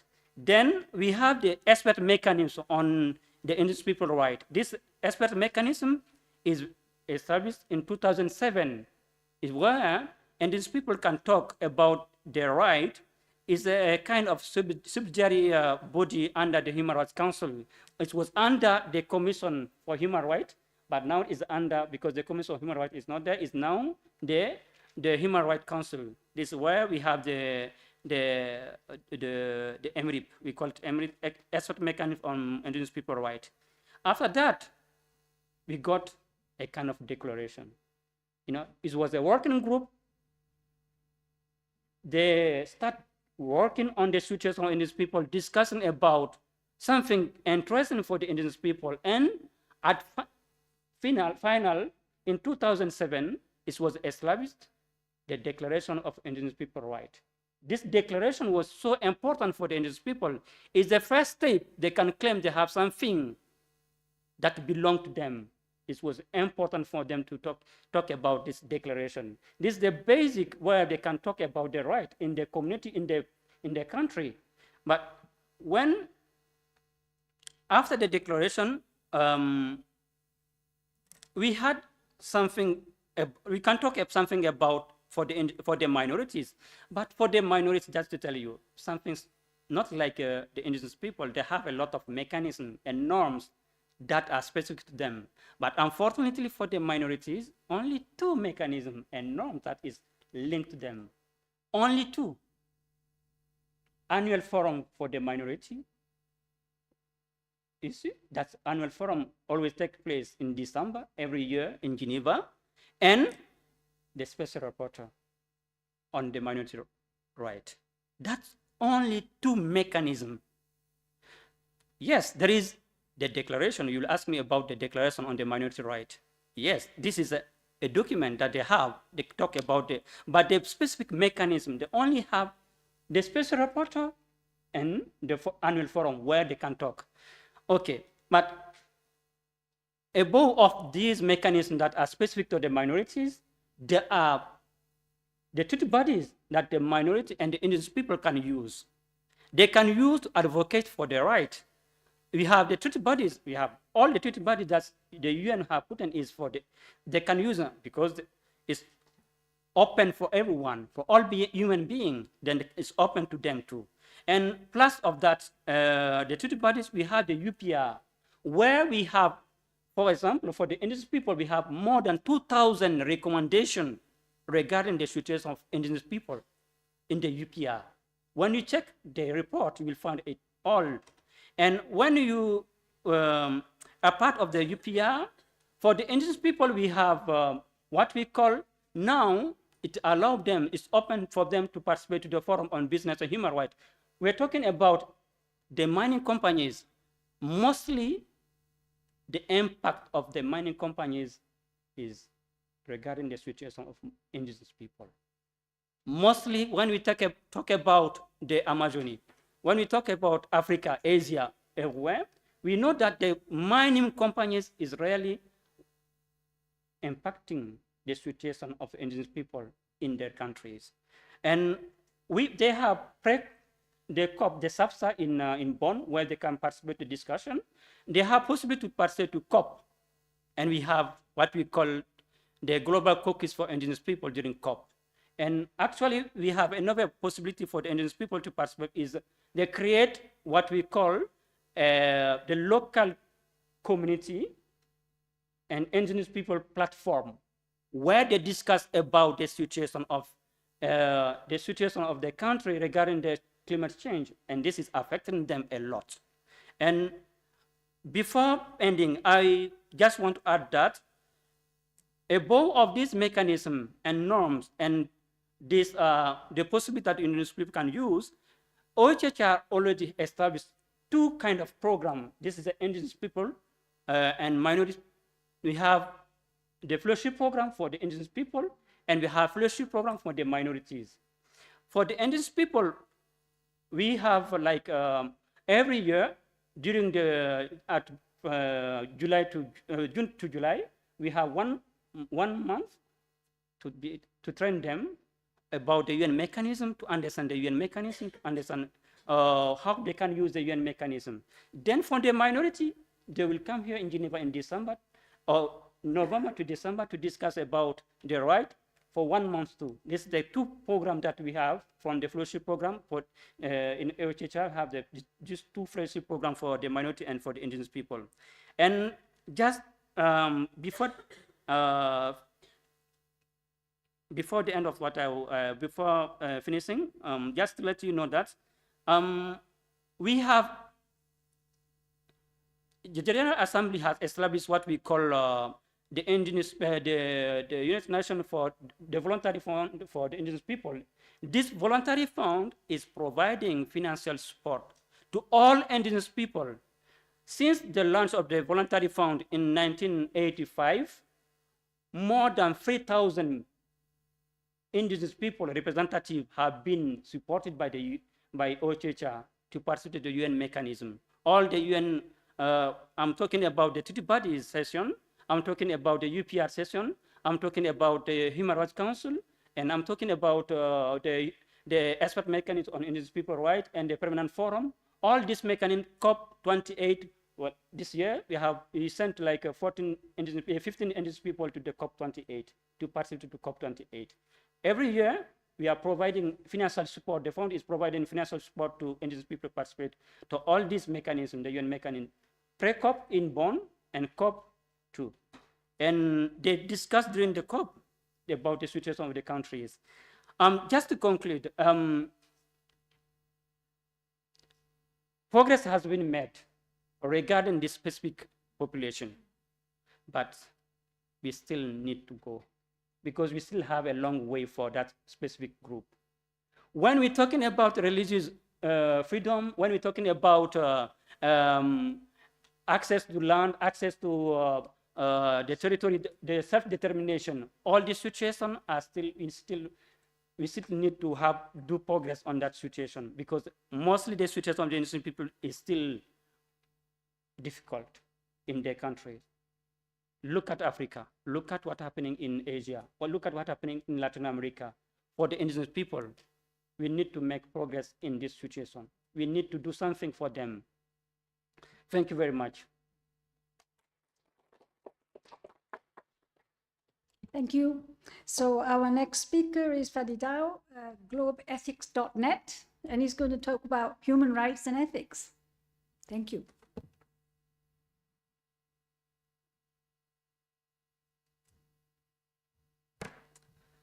Thank you. Good evening for the colleagues in the room. Good morning for those who are following in New York.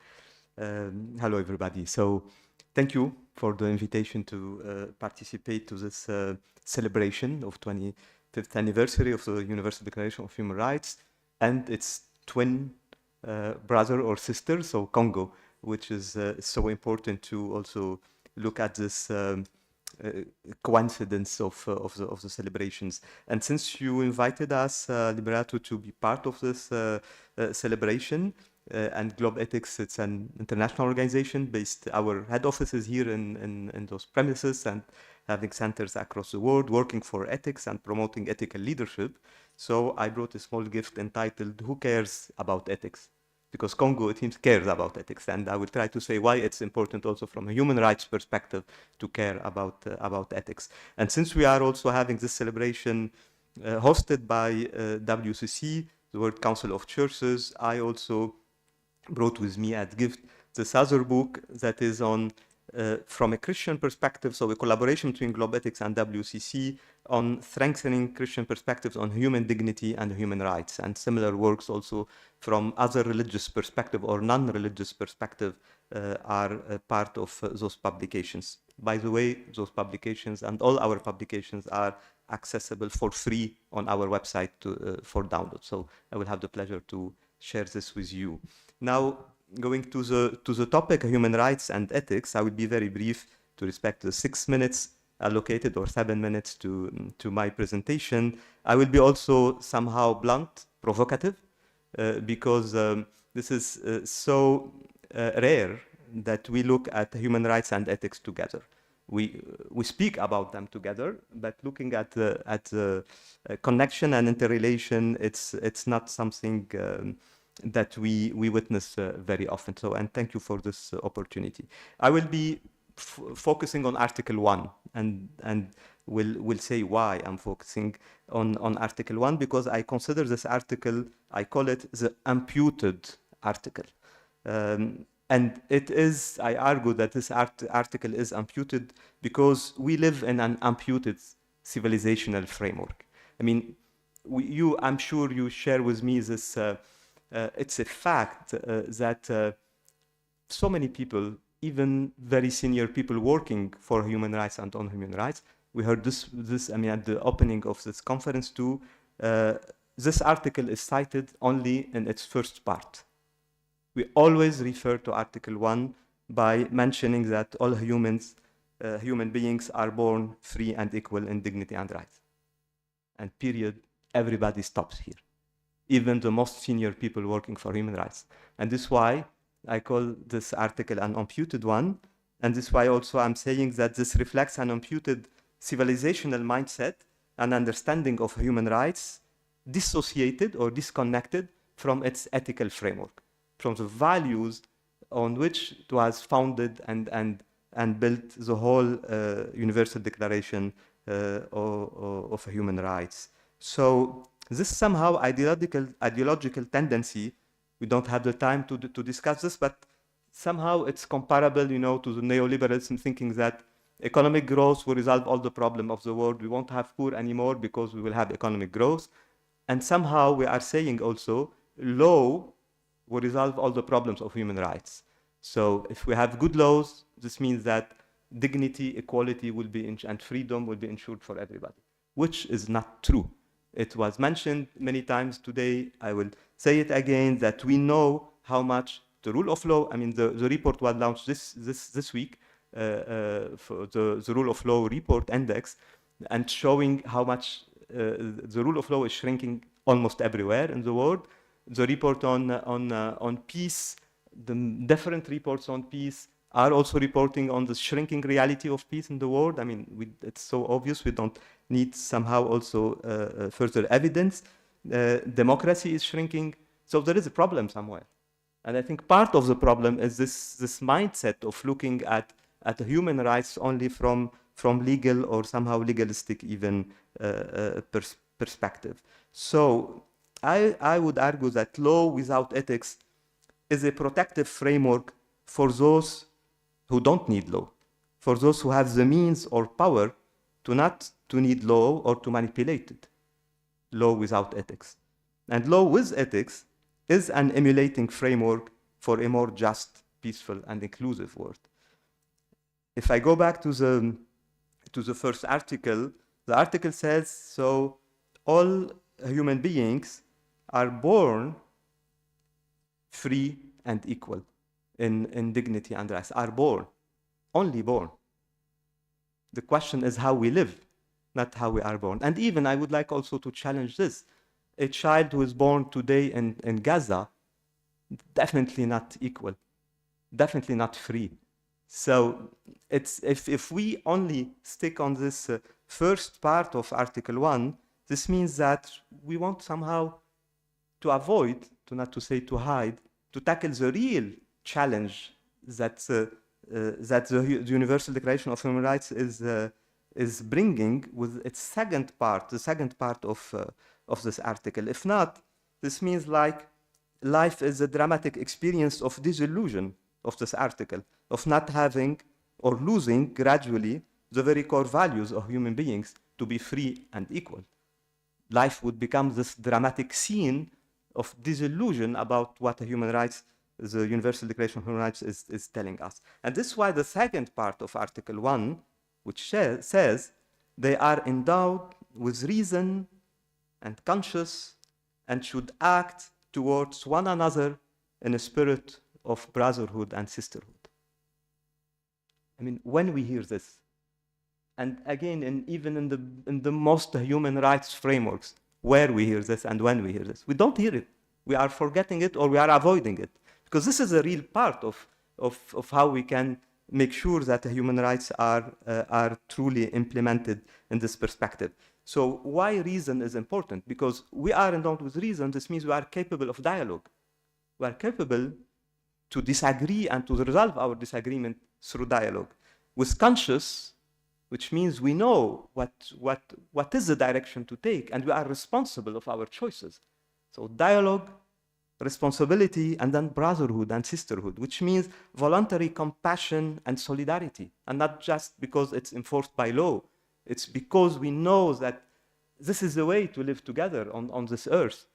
It's to be voluntarily open to others and look for the interest and the good of others and the common good. So dialogue, responsibility, and compassion and solidarity, those are the three values that explain the first part for me of this first article. And this is why today, and I'm close to my conclusion, ethical leadership is needed to walk the talk, moving from words and deeds to deeds, and from narratives to policies, and from statements to actions. The second part put us in this more, I would say, dynamic engagement rather than just stating that all human beings are born free and equal, and we know this is not true. It's absolutely not true. This is an aim, definitely. But to go towards this aim, we need those other values, we need this responsibility, we need this feeling of solidarity, and we need dialogue and rational engagement to achieve this. I just came back from COP28 in Dubai, and I was so pleased. Globe Ethics had organized one session on multi-stakeholder dialogues with those, entitled "Listen to Those Who Listen to the Earth." And we had on the same panel, and I'm happy that we already had two interventions, one on freedom of religion and belief, and the other one on the rights of indigenous peoples. And we had the two special rapporteurs, Nadila on freedom of religion and belief, and Francisco on the rights of indigenous people, with indigenous people, religious perspective on the topic, and more scholar and ethical perspective. I would say this type of multi-stakeholder dialogue we need, not only for environment, but for everything, for all rights, and not only multi-stakeholder, it's also multi-perspective. The multi-perspectivity is very important, because it's something to say, we organize a multi-stakeholder dialogue, but the frame is the one imposed by the organizer, legal or Western or whatever frame is. But if we accept that we are an open framework where we have different perspectives on the topic, and one of our indigenous participants was saying, we need to have a COP on an indigenous land, an indigenous perspective. We need to host a COP to be able then to discuss in the way that in our own framework those topics. This is a concrete example about it. So to conclude, and going back to Article 1, I would like to read it in a reversed way. And this, I think, gives the real meaning of the article. And I will say, reading it in the reversed way, all human beings are endowed with reason and conscience, and should act towards one another in a spirit of brotherhood and sisterhood, to live, and not only to be born, to live free and equal in dignity and rights. Thank you. Thank you. Now let me invite Alice Gazzotti from Soka Gakao International, and she's going to discuss human rights, education, and learning. Thank you so much. Good morning and good evening, everyone. And thank you again for the invitation to participate in this very important event. I will be much briefer than my colleagues. So this presentation is focusing specifically on human rights education and the role of civil society. And if we look at reality today, it's very easy to feel despair and really feeling that human rights have failed. While I have the privilege of speaking and participating in this commemoration, in several countries, young people of my age are facing incredible challenges, such as conflicts, and are losing their lives, seeing the lives of their beloved one be taken away. How can then we not lose hope for human rights? In an attempt to answer these questions, I would like to quote the words of the High Commissioner for Human Rights that addressed his speech on 6 December, and I quote, he said, "Human rights have not failed. Human rights are inherent to every human being. The Universal Declaration of Human Rights was crafted with lessons drawn from two global wars, the Holocaust, atomic destruction, profound economic devastation, and generations of colonial exploitation, oppression, injustice, and bloodshed. It was conceived as a roadmap to a more stable, more just world." End of quote. How can then human rights education truly contribute to ensure that human rights have not failed and can prevent human rights violations and abuses, and rebuild societies that have faced war and destruction? I want to take you to the Article 26 of the Universal Declaration of Human Rights, and I will read. It says, "Education shall be directed to the full development of the human personality and to the strengthening of respect for human rights and fundamental freedoms. It shall promote understanding, tolerance, and friendship among nations, racial or religious groups, and shall further the activities of the United Nations for the maintenance of peace." End of the article.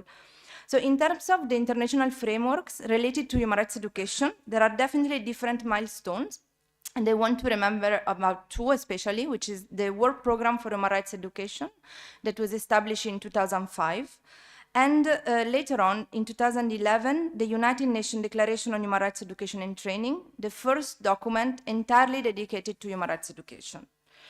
In terms of the work program, we are currently on the fourth phase, and it's focusing on young people. As a civil society, we really advocate for this fourth phase to focus on young people, and which will end next year. We also advocate for, starting from 2025, for the work program to focus also on marginalized communities. So I hope there could be really some collaboration with some of you. Besides development of policies and international framework, it's really important that human rights education is rooted in the communities and that human rights are part of everyone's reality. So not simply understood as norms of behavior. Human rights will become a powerful force of transformation when they're lived as manifestation of these internalized values. In this view, the United Nations Declaration on Human Rights Education and Training defines human rights education as education about human rights, for human rights, and through human rights. Education about human rights means teaching norms and principles. Through human rights means in a respectful way for both the teacher, the educator, and the learners. And for human rights means ensuring that the learners stand up to promote and protect human rights. So we really pass from just theoric knowledge to really action for human rights. In this sense, I would like to mention to you that as Soka Gakkai International, we recently collaborated with the Office for a Commissioner for Human Rights and Amnesty International to a project titled Change Makers, Stories of Young Human Rights Educators. And we feature 7 young human rights educators' stories from all over the world, including South Africa, Morocco, Kyrgyzstan, Japan, and so on. And it aims really to inspire and encourage other young people to stand up in their own communities. It was launched just a few days ago at the UN as part of the 75th anniversary of the UDHR. In closing, I would like to share the quote of President Dasaku Ikeda, which is the president of our organization. And I found these words very relevant, especially for today's commemoration. And it says, I quote, "The real significance of human rights education and training programs lies far beyond acquiring specific knowledge or a certain set of skills. It lies in reviving our desire to perceive the common humanity in those who are different from us." End of quote. Thank you so much. Thank you. So now for our closing speaker, let me invite Alejandro Bonilla from NGO Committee on Aging Geneva and Grey Cells, and he's going to discuss intergenerational justice and solidarity. Thank you very much, dear Liberato, dear Cyril, everyone. Thank you very much for having the NGO Committee on Aging here and Grey Cells. And I'm really delighted to be the last speaker of this section because some of the speakers, they have already touched two elements that I'd like to touch. And to start with, I will recall Article 1 of the Declaration of Human Rights. All human beings are born free in dignity and in rights. But something that has been mentioned, fundamentally, we don't choose our parents. We don't choose our ancestors. We don't choose our children. We don't choose the timing where we are born. We don't choose the country where we were born. We don't choose the community. And if we don't choose the community, sometimes we don't even choose the religion that we are in. So we have really very little choices. And today's world, this lack of choices are further compounded by various forms of injustice that have been mentioned during this session. Economic inequality continues to widen the gap between the affluent and the marginalized, depriving the poor of opportunities. Racial injustice leading to discrimination in employment, housing, and education. Gender injustice has historically denied women and girls the same rights and opportunities as men. Disability injustice. Nobody chooses to be born with a disability in a poor country. Environmental injustice. Low-income communities are hardest hit and are exposed to environmental pollution and the impacts of climate change. Health injustice. And all of this wrapped as social injustice. All these injustices magnify the lack of choice and fairness in our world. Addressing these issues is pivotal for creating a more equitable and just society where individuals can exercise their choices and live free from discrimination and inequality, including age injustice. Building upon the notion that we have no choice in fundamental aspects of life, we must recognize that upon birth, we involuntarily identify, and something that was mentioned, with our people, and consciously or unconsciously label others as the others, and immediately we are the others of the others. In a world where many circumstances are beyond our control, we are eventually presented with a choice. How do we relate to our people and how we relate to the others? Unfortunately, within this decision-making process, an additional element emerges amid the existing inequalities and injustices: the divide between older and younger generations. Age is one of the first things we notice in the others, often used to categorize and divide, leading to harm, disadvantages, and injustice, eroding solidarity between generations. Ageism, manifesting in our thoughts, feelings, and actions based solely on age, develops from childhood and intersects with other forms of discrimination. We've had 20 speakers today. All the issues that were addressed, gender, minorities, indigenous people, handicapped people, everything gets worse with age. The Office of the United Nations High Commissioner for Human Rights actually shared a report which concluded that ageism is one of the most frequent forms of discrimination. Unlike other forms of injustice or inequality, this age-based relationship with the others is dynamic. There is no perpetual childhood, eternal youth, or everlasting old age. With time, positions change. Yesterday's children become today's youth, and today's youth become tomorrow's elderly. This dynamic, as we age, is not fixed but rather evolves, embodying the essence of intergenerational relationships. We all face the challenge of addressing the inherent injustices mentioned earlier and considering solidarity with our own and the others. Naturally, being in solidarity with our own may seem more attainable than being in solidarity with the others. We often align more closely with our own country, religion, group, skin tone, or age group. It is not surprising to see children identifying with children, youth with youth, and older people with older people, reflecting a tendency towards solidarity with these similar groups. The essence and rationale of intergenerational solidarity lie in the understanding this dynamic relationship across the lifespan. Our shared journey through different life stages, childhood, youth, and old age, binds us in a cycle of mutual experiences. Embracing intergenerational solidarity means acknowledging and valuing each stage of life as an integral part of our collective human experience. It challenges us to extend our solidarity and understanding beyond our immediate group, creating a more inclusive society where every injustice is addressed, age is valued, and every generation is included and supported.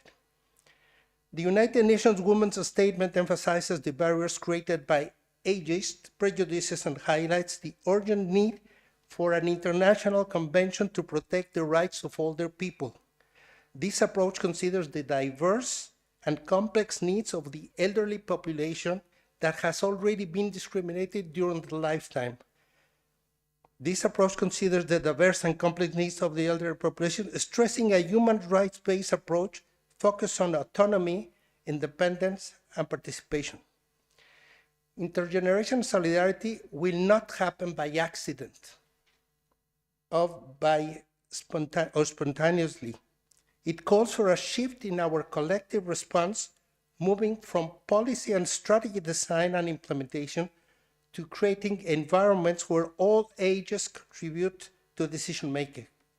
This includes integrating representation measures and gender perspective in both youth and aging policies, strategies, and programs, aligning with the 2030 Agenda's goal for sustainable, inclusive solutions. As we move forward, true intergenerational solidarity requires us to address the inherent injustices and ageism prevalent in our societies. It's about engaging in transformational leadership practices that recognize the dynamic nature of aging and foster solidarity and understanding across all age groups. The path to a world where justice transcends age and stage lies in our collective commitment to respect and protect the rights of every individual, regardless of their age. It is about building a society where every stage of life is valued and every generation is included and supported. A world where justice is a lived reality for all and every point in the life journey. In combating ageism and advocating for the adoption of a convention on the rights of older people, it is crucial to recognize that the responsibility does not lie with the others. We all have a role to play. Governments, families, NGOs, and all individuals. Our efforts should not be dispersed, but synergized, combining our unique contribution to achieve common goals. In this context, the various branches of the NGO Committee on Aging in Geneva, New York, and Vienna are called upon to work more closely together and enhance collaboration with the larger family of the Conference of Non-Governmental Organizations in consultative status, consultative relationship with the United Nations, CoNGO. This unified approach is essential for substantial progress in ensuring the rights and dignity of older persons globally. We at the NGO Committee on Aging, Geneva, and Gray Cells, we are looking forward to be present in Nairobi in May 2024 to convey our intergenerational justice and solidarity message to the Summit of the Future. Thank you for your attention. Thank you. I know we are really late, but I just wanted to thank all the speakers also for raising points which we normally don't hear about. So it's very interesting. Thank you so much.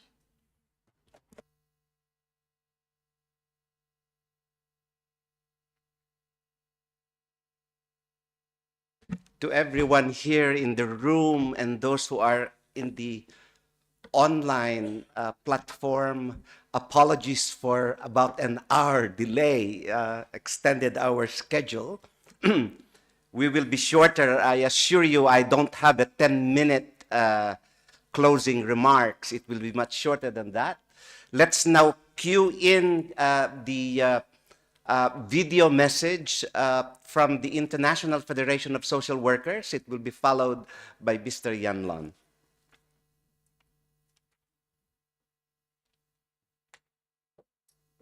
Hi, everyone. I'm truly honored to be participating in this event today, and I really appreciate your kind invitation. In my dual role as President of the North American region of the International Federation of Social Workers and the Vice President of IFSW Global, I've been honored to share some thoughts with you about navigating future directions. IFSW is the global body for the social work profession, and its members strive for social justice, human rights, and inclusive, sustainable social development through the promotion of social work best practices and engagement in international cooperation. Currently, there's 135 countries with over 5 million social workers who are members. Today is a day of acknowledgement, however, as we join with you to celebrate the 75th anniversary of the Conference of Non-Governmental Organizations in Consultative Relationship with the United Nations. Your organization is critical to the development of a safe and especially as we are seeing more conflict, lack of resources, and climate change, to name but a few challenges that are impacting the Earth's citizens globally. Today, I'd like to share some thoughts on the People's Charter for an Eco-Social World and its relevance to your organization. The People's Charter for an Eco-Social World was developed during the People's Global Summit, which was titled Co-Building a New Eco-Social World, Leaving No One Behind, which was held online in the summer of 2022. In my participation with this summit, I was impressed by the commitment of all participants to create a living document that can develop and change as needed. The document supports people from all corners of the world to problem solve and share solutions to our global challenges. As a social worker, I appreciate its promotion of a social justice lens and the support of action on a micro, meso, and macro level. There's no one solution fits all, and we must work together. For change to be transformative, it must be meaningful and impact society on all levels. One of the first things I learned as a social work student was that there's no such thing as being the expert. Upon reflection, I understood that my professors were saying to me, other people's ideas, solutions, and experiences have value, and that I could learn from them, and we could all learn from each other in an arena that supports listening and respect. I realized that these two skills are critical to work together and create change. The Charter supports these concepts. The Charter sets a new course for international development, and it recognizes that most nations tend to focus on themselves, which is understandable, but lacks the necessary principle of cooperation for common good to act on major world challenges. I question, do larger countries fully appreciate the strengths and potential that sits within communities? Do they understand that problem-solving skills are shareable? The Charter pronounces that it's necessary to transfer power to the people and that they participate in decision-making and, of course, a shared future. It is evident the Earth's people don't want to live with war or poverty, but they do want a better and sustainable quality of life. The work of the summit was entirely based on social work principles and practice, which is critical for us. Charter values are diverse, but they're also interconnected. We talk about love, caring for people and planet, responsibilities, holistic rights.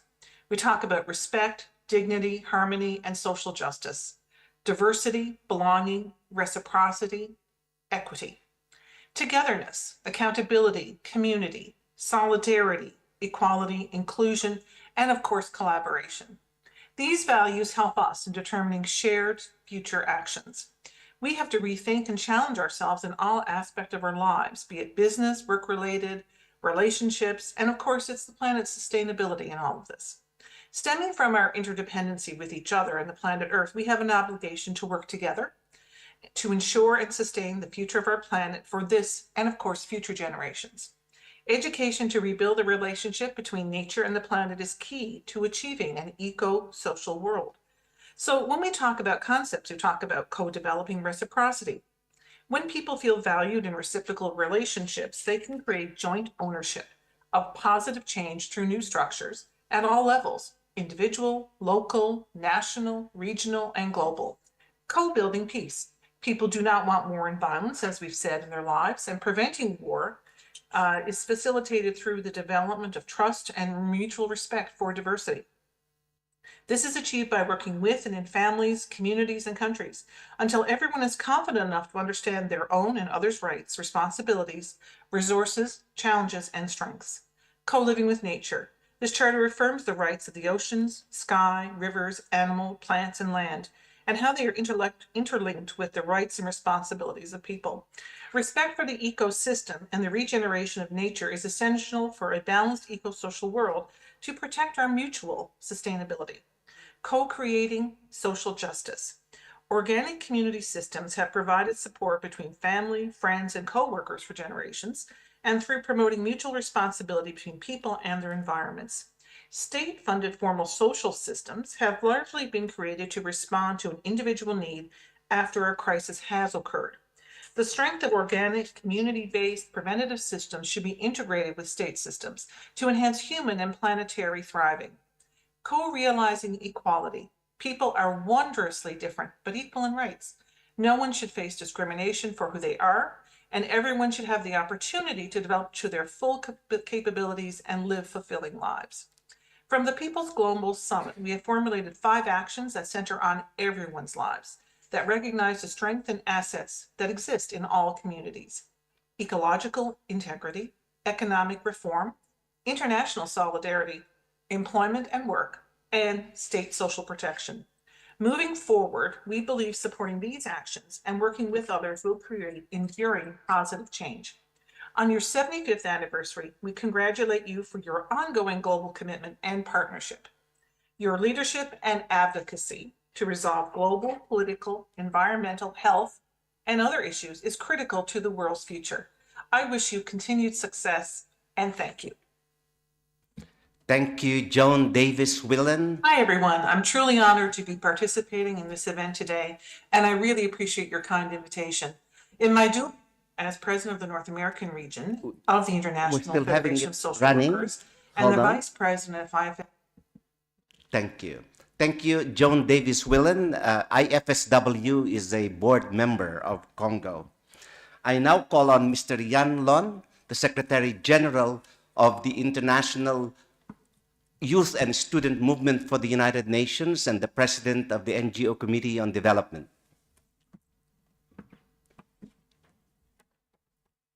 Thank you so much, Levi, for your invitation to me to speak here. And Levi and I, we have concluded a pact for the future few minutes here so that we will conclude this and be able to go to the reception very soon. As we are celebrating the 75th anniversary of the Universal Declaration of Human Rights, we can say with no doubt that no other UN document has contributed so much to the standing of the United Nations among people everywhere. The Universal Declaration is without competition the most translated and disseminated of all UN documents. And it should be mentioned that the two great gains of the UN Charter, which was adopted in San Francisco in June 1945, was the inclusion in the Charter of human rights and the setting up of a Human Rights Commission under ECOSOC, which is now transferred to a Human Rights Council, and that a system for NGO participation in its work was decided in the Charter, and that this came indeed as a result of the advocacy on site in San Francisco of civil society participants who interacted with the negotiating process. So civil society was around from the beginning, and I would have liked to give a little overview of how civil society, how the members of CoNGO and other NGOs have contributed to develop substantive issues within the UN, especially since the late 1960s. But I will refrain from this, and given the time constraints that we have. I was asked to speak about the process towards the summit of the future, which of course is a tremendously important issue because this is now a process which has gained full speed. There was an NGO consultation online with the co-facilitators 2 days ago. It's going to drive forward. 31st of December is a deadline for civil society to present proposals to the co-facilitators to be included to their to what they want to do, of course, in the first zero draft for the so-called Pact of the Future that is to be adopted at this Summit of the Future. And in addition to the Pact of the Future, there is expected to be a declaration on future generations and also a compact on digital compact there. So we have this process which is going on, and very much of the issues, of course, will be development issues, very clearly so. And here we have a long tradition of presenting proposals and demands, including those that came out of the year 2000 NGO Millennium Forum in New York, the biggest and largest event ever of NGOs at the UN. I happen to be the vice chair of that. So we have the issue of all the necessary global economic transformations in order to ensure democratization of the global economic governance. That will surely be at the center of this summit for the future. And there is importance for us all to be engaged. I was glad that at this consultation 2 days ago, there was raised the issue of including all the age groups, youth, children, and older people. They belong together in this consideration because they are all equally important. Now, I would like to conclude by mentioning two issues where CoNGO has been active for a number of years, especially from 1917 and onwards to now. And that is, one is that of financing the United Nations, and the other is that of NGO access. Now, we have the most serious issue that is complicating the work at the United Nations, or one of the most serious, is surely that the UN budget is not sufficient for the mandates that the member states have given to the UN Secretariat and the UN machinery. It is a very small budget. The regular budget is about the same size as that of the fire brigade of the city of Tokyo.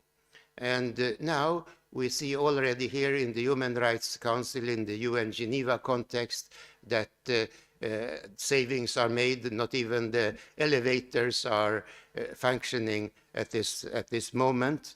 And it is a crisis, actually a financial crisis, which now depends on that the greatest contributor, as they prefer to call themselves, but it's the United States. They are not paying their assessed contributions in time. They will come perhaps early next year instead.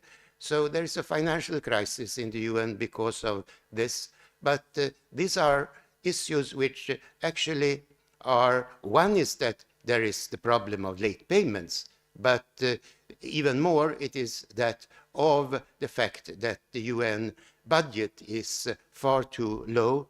And we see this, for example, in the human rights sector, that it cannot accomplish what it has been decided because the budget is too low. So the position from CoNGO, and we have been organizing events in New York on this and also in Geneva together with the NGO Committee on Development, and that is that the UN budget has to be drastically increased. That was also what was demanded by the Millennium NGO Forum.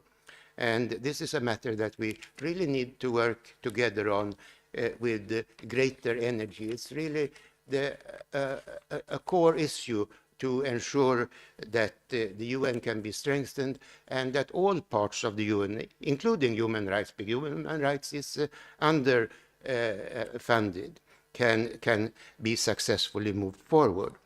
And furthermore, we have the issue of NGO access, where there has been an accelerated problem of attendance at the UN centers, especially the UN headquarters in New York and also here in Geneva, because of difficulties or even outright politically motivated denials of visas in New York. In Geneva, it has more to do with the fear of migrants, etc.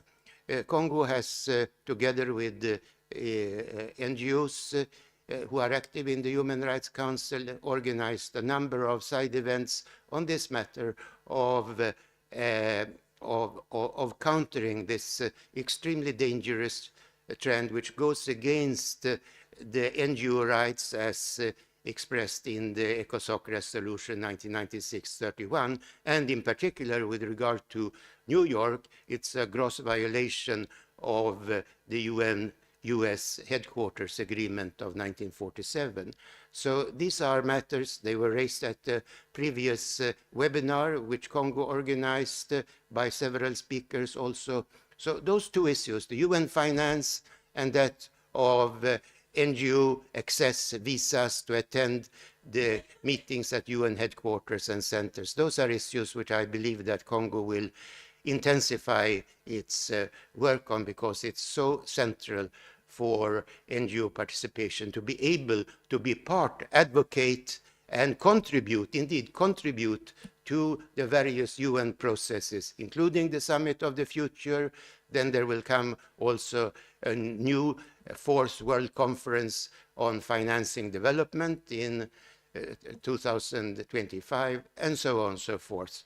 So with this short remarks, I will leave the floor back to our distinguished President of Congo.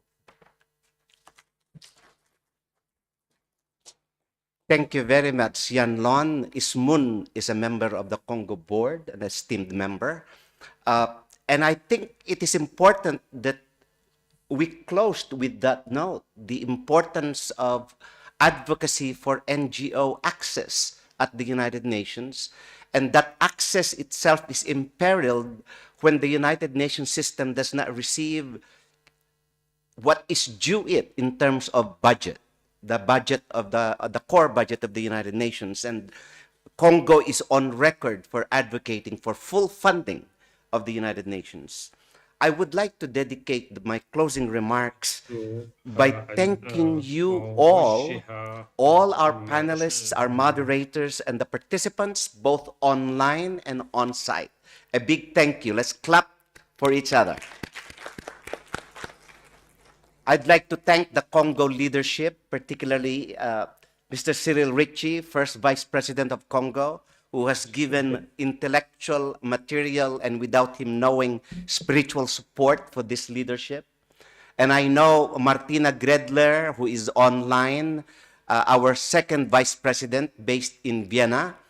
Martina, for your information, received the highest presidential award from the President of Austria last Monday for her contributions in medicine and dentistry, and I was there in Vienna to celebrate with her on the occasion of the 30th anniversary of the World Conference on Human Rights in Vienna. I would like to thank the co-sponsors, and I'd like to make sure, because they have given the financial and material support for the last 12 months. The Armenian Assembly of America, the Congressional Black Caucus Institute, the CGFNS International, which is the accrediting agency for nurses and doctors and medical and health sciences around the world. My own organization, the Church and Society of the United Methodist Church, Globe Ethics, and yes, Christine Hausel is still here. The CoNGO Committee on Intergenerational Solidarity, Generations United, GMPA, Human Security for All, which is a collaboration between the UN and the World Academy of Art and Science, the International Association of Applied Psychology, International Cancer Expert Corps, the International Council of Nurses, the International Public Relations Association, the International Federation of Social Workers, the Mulchand and Parpati Foundation, the NGO Committee on Aging Geneva, the NGO Working Group on Human Rights Education and Learning, the Universal Arts Confraternity of Papal Knights and Dames and Esquires. These are the Papal Knights of the Pope. We also have the Ordo Supremus Militaris Templi Herresolomitani. This is the Knights Templars have also contributed to our endeavor this year. The NGO Committee on Financing for Development, the Pan-Pacific Southeast Asia Women's Association, the Reneme Foundation based in Mexico, and they have contributed Spanish, French interpreters for us, the Sokagakai International, the Staff United Fund, and the World Academy of Art and Science. And our major co-organizer for this particular event, and our supporter even in last month's event, the World Council of Churches, who has also lent us the expertise of the media team, and I'm glad we have back here Marianne Egersten and Walter Muniz, and earlier on Gregoire de Fombel. Thank you very much once more for the coverage of this event. Thank you to our language interpretation team, Yon Salinas, for Spanish, Abad Arabat, Murad Mujahid, possibly joining us from Egypt, Etienne de Velay in southern Spain, or Abdelaziz Arsi, Morocco, Francesca Romana Boitani. I don't know if, Francesca, you're joining us from Mexico or from Italy, and Katia Paris is interpreting as well for Spanish. And thank you to my assistant, Toyomi, who woke up very early in New York to flash all of these slides. Thank you, Toyomi Yoshida, for all that you've done to make this event intelligible visually and textually. So thank you very much. Please join us at the celebration outside. You may have to double or triple what you can because there's plenty of food outside. If you still have friends and colleagues looking for a restaurant, why don't you text them and say, come to the Ecumenical Center?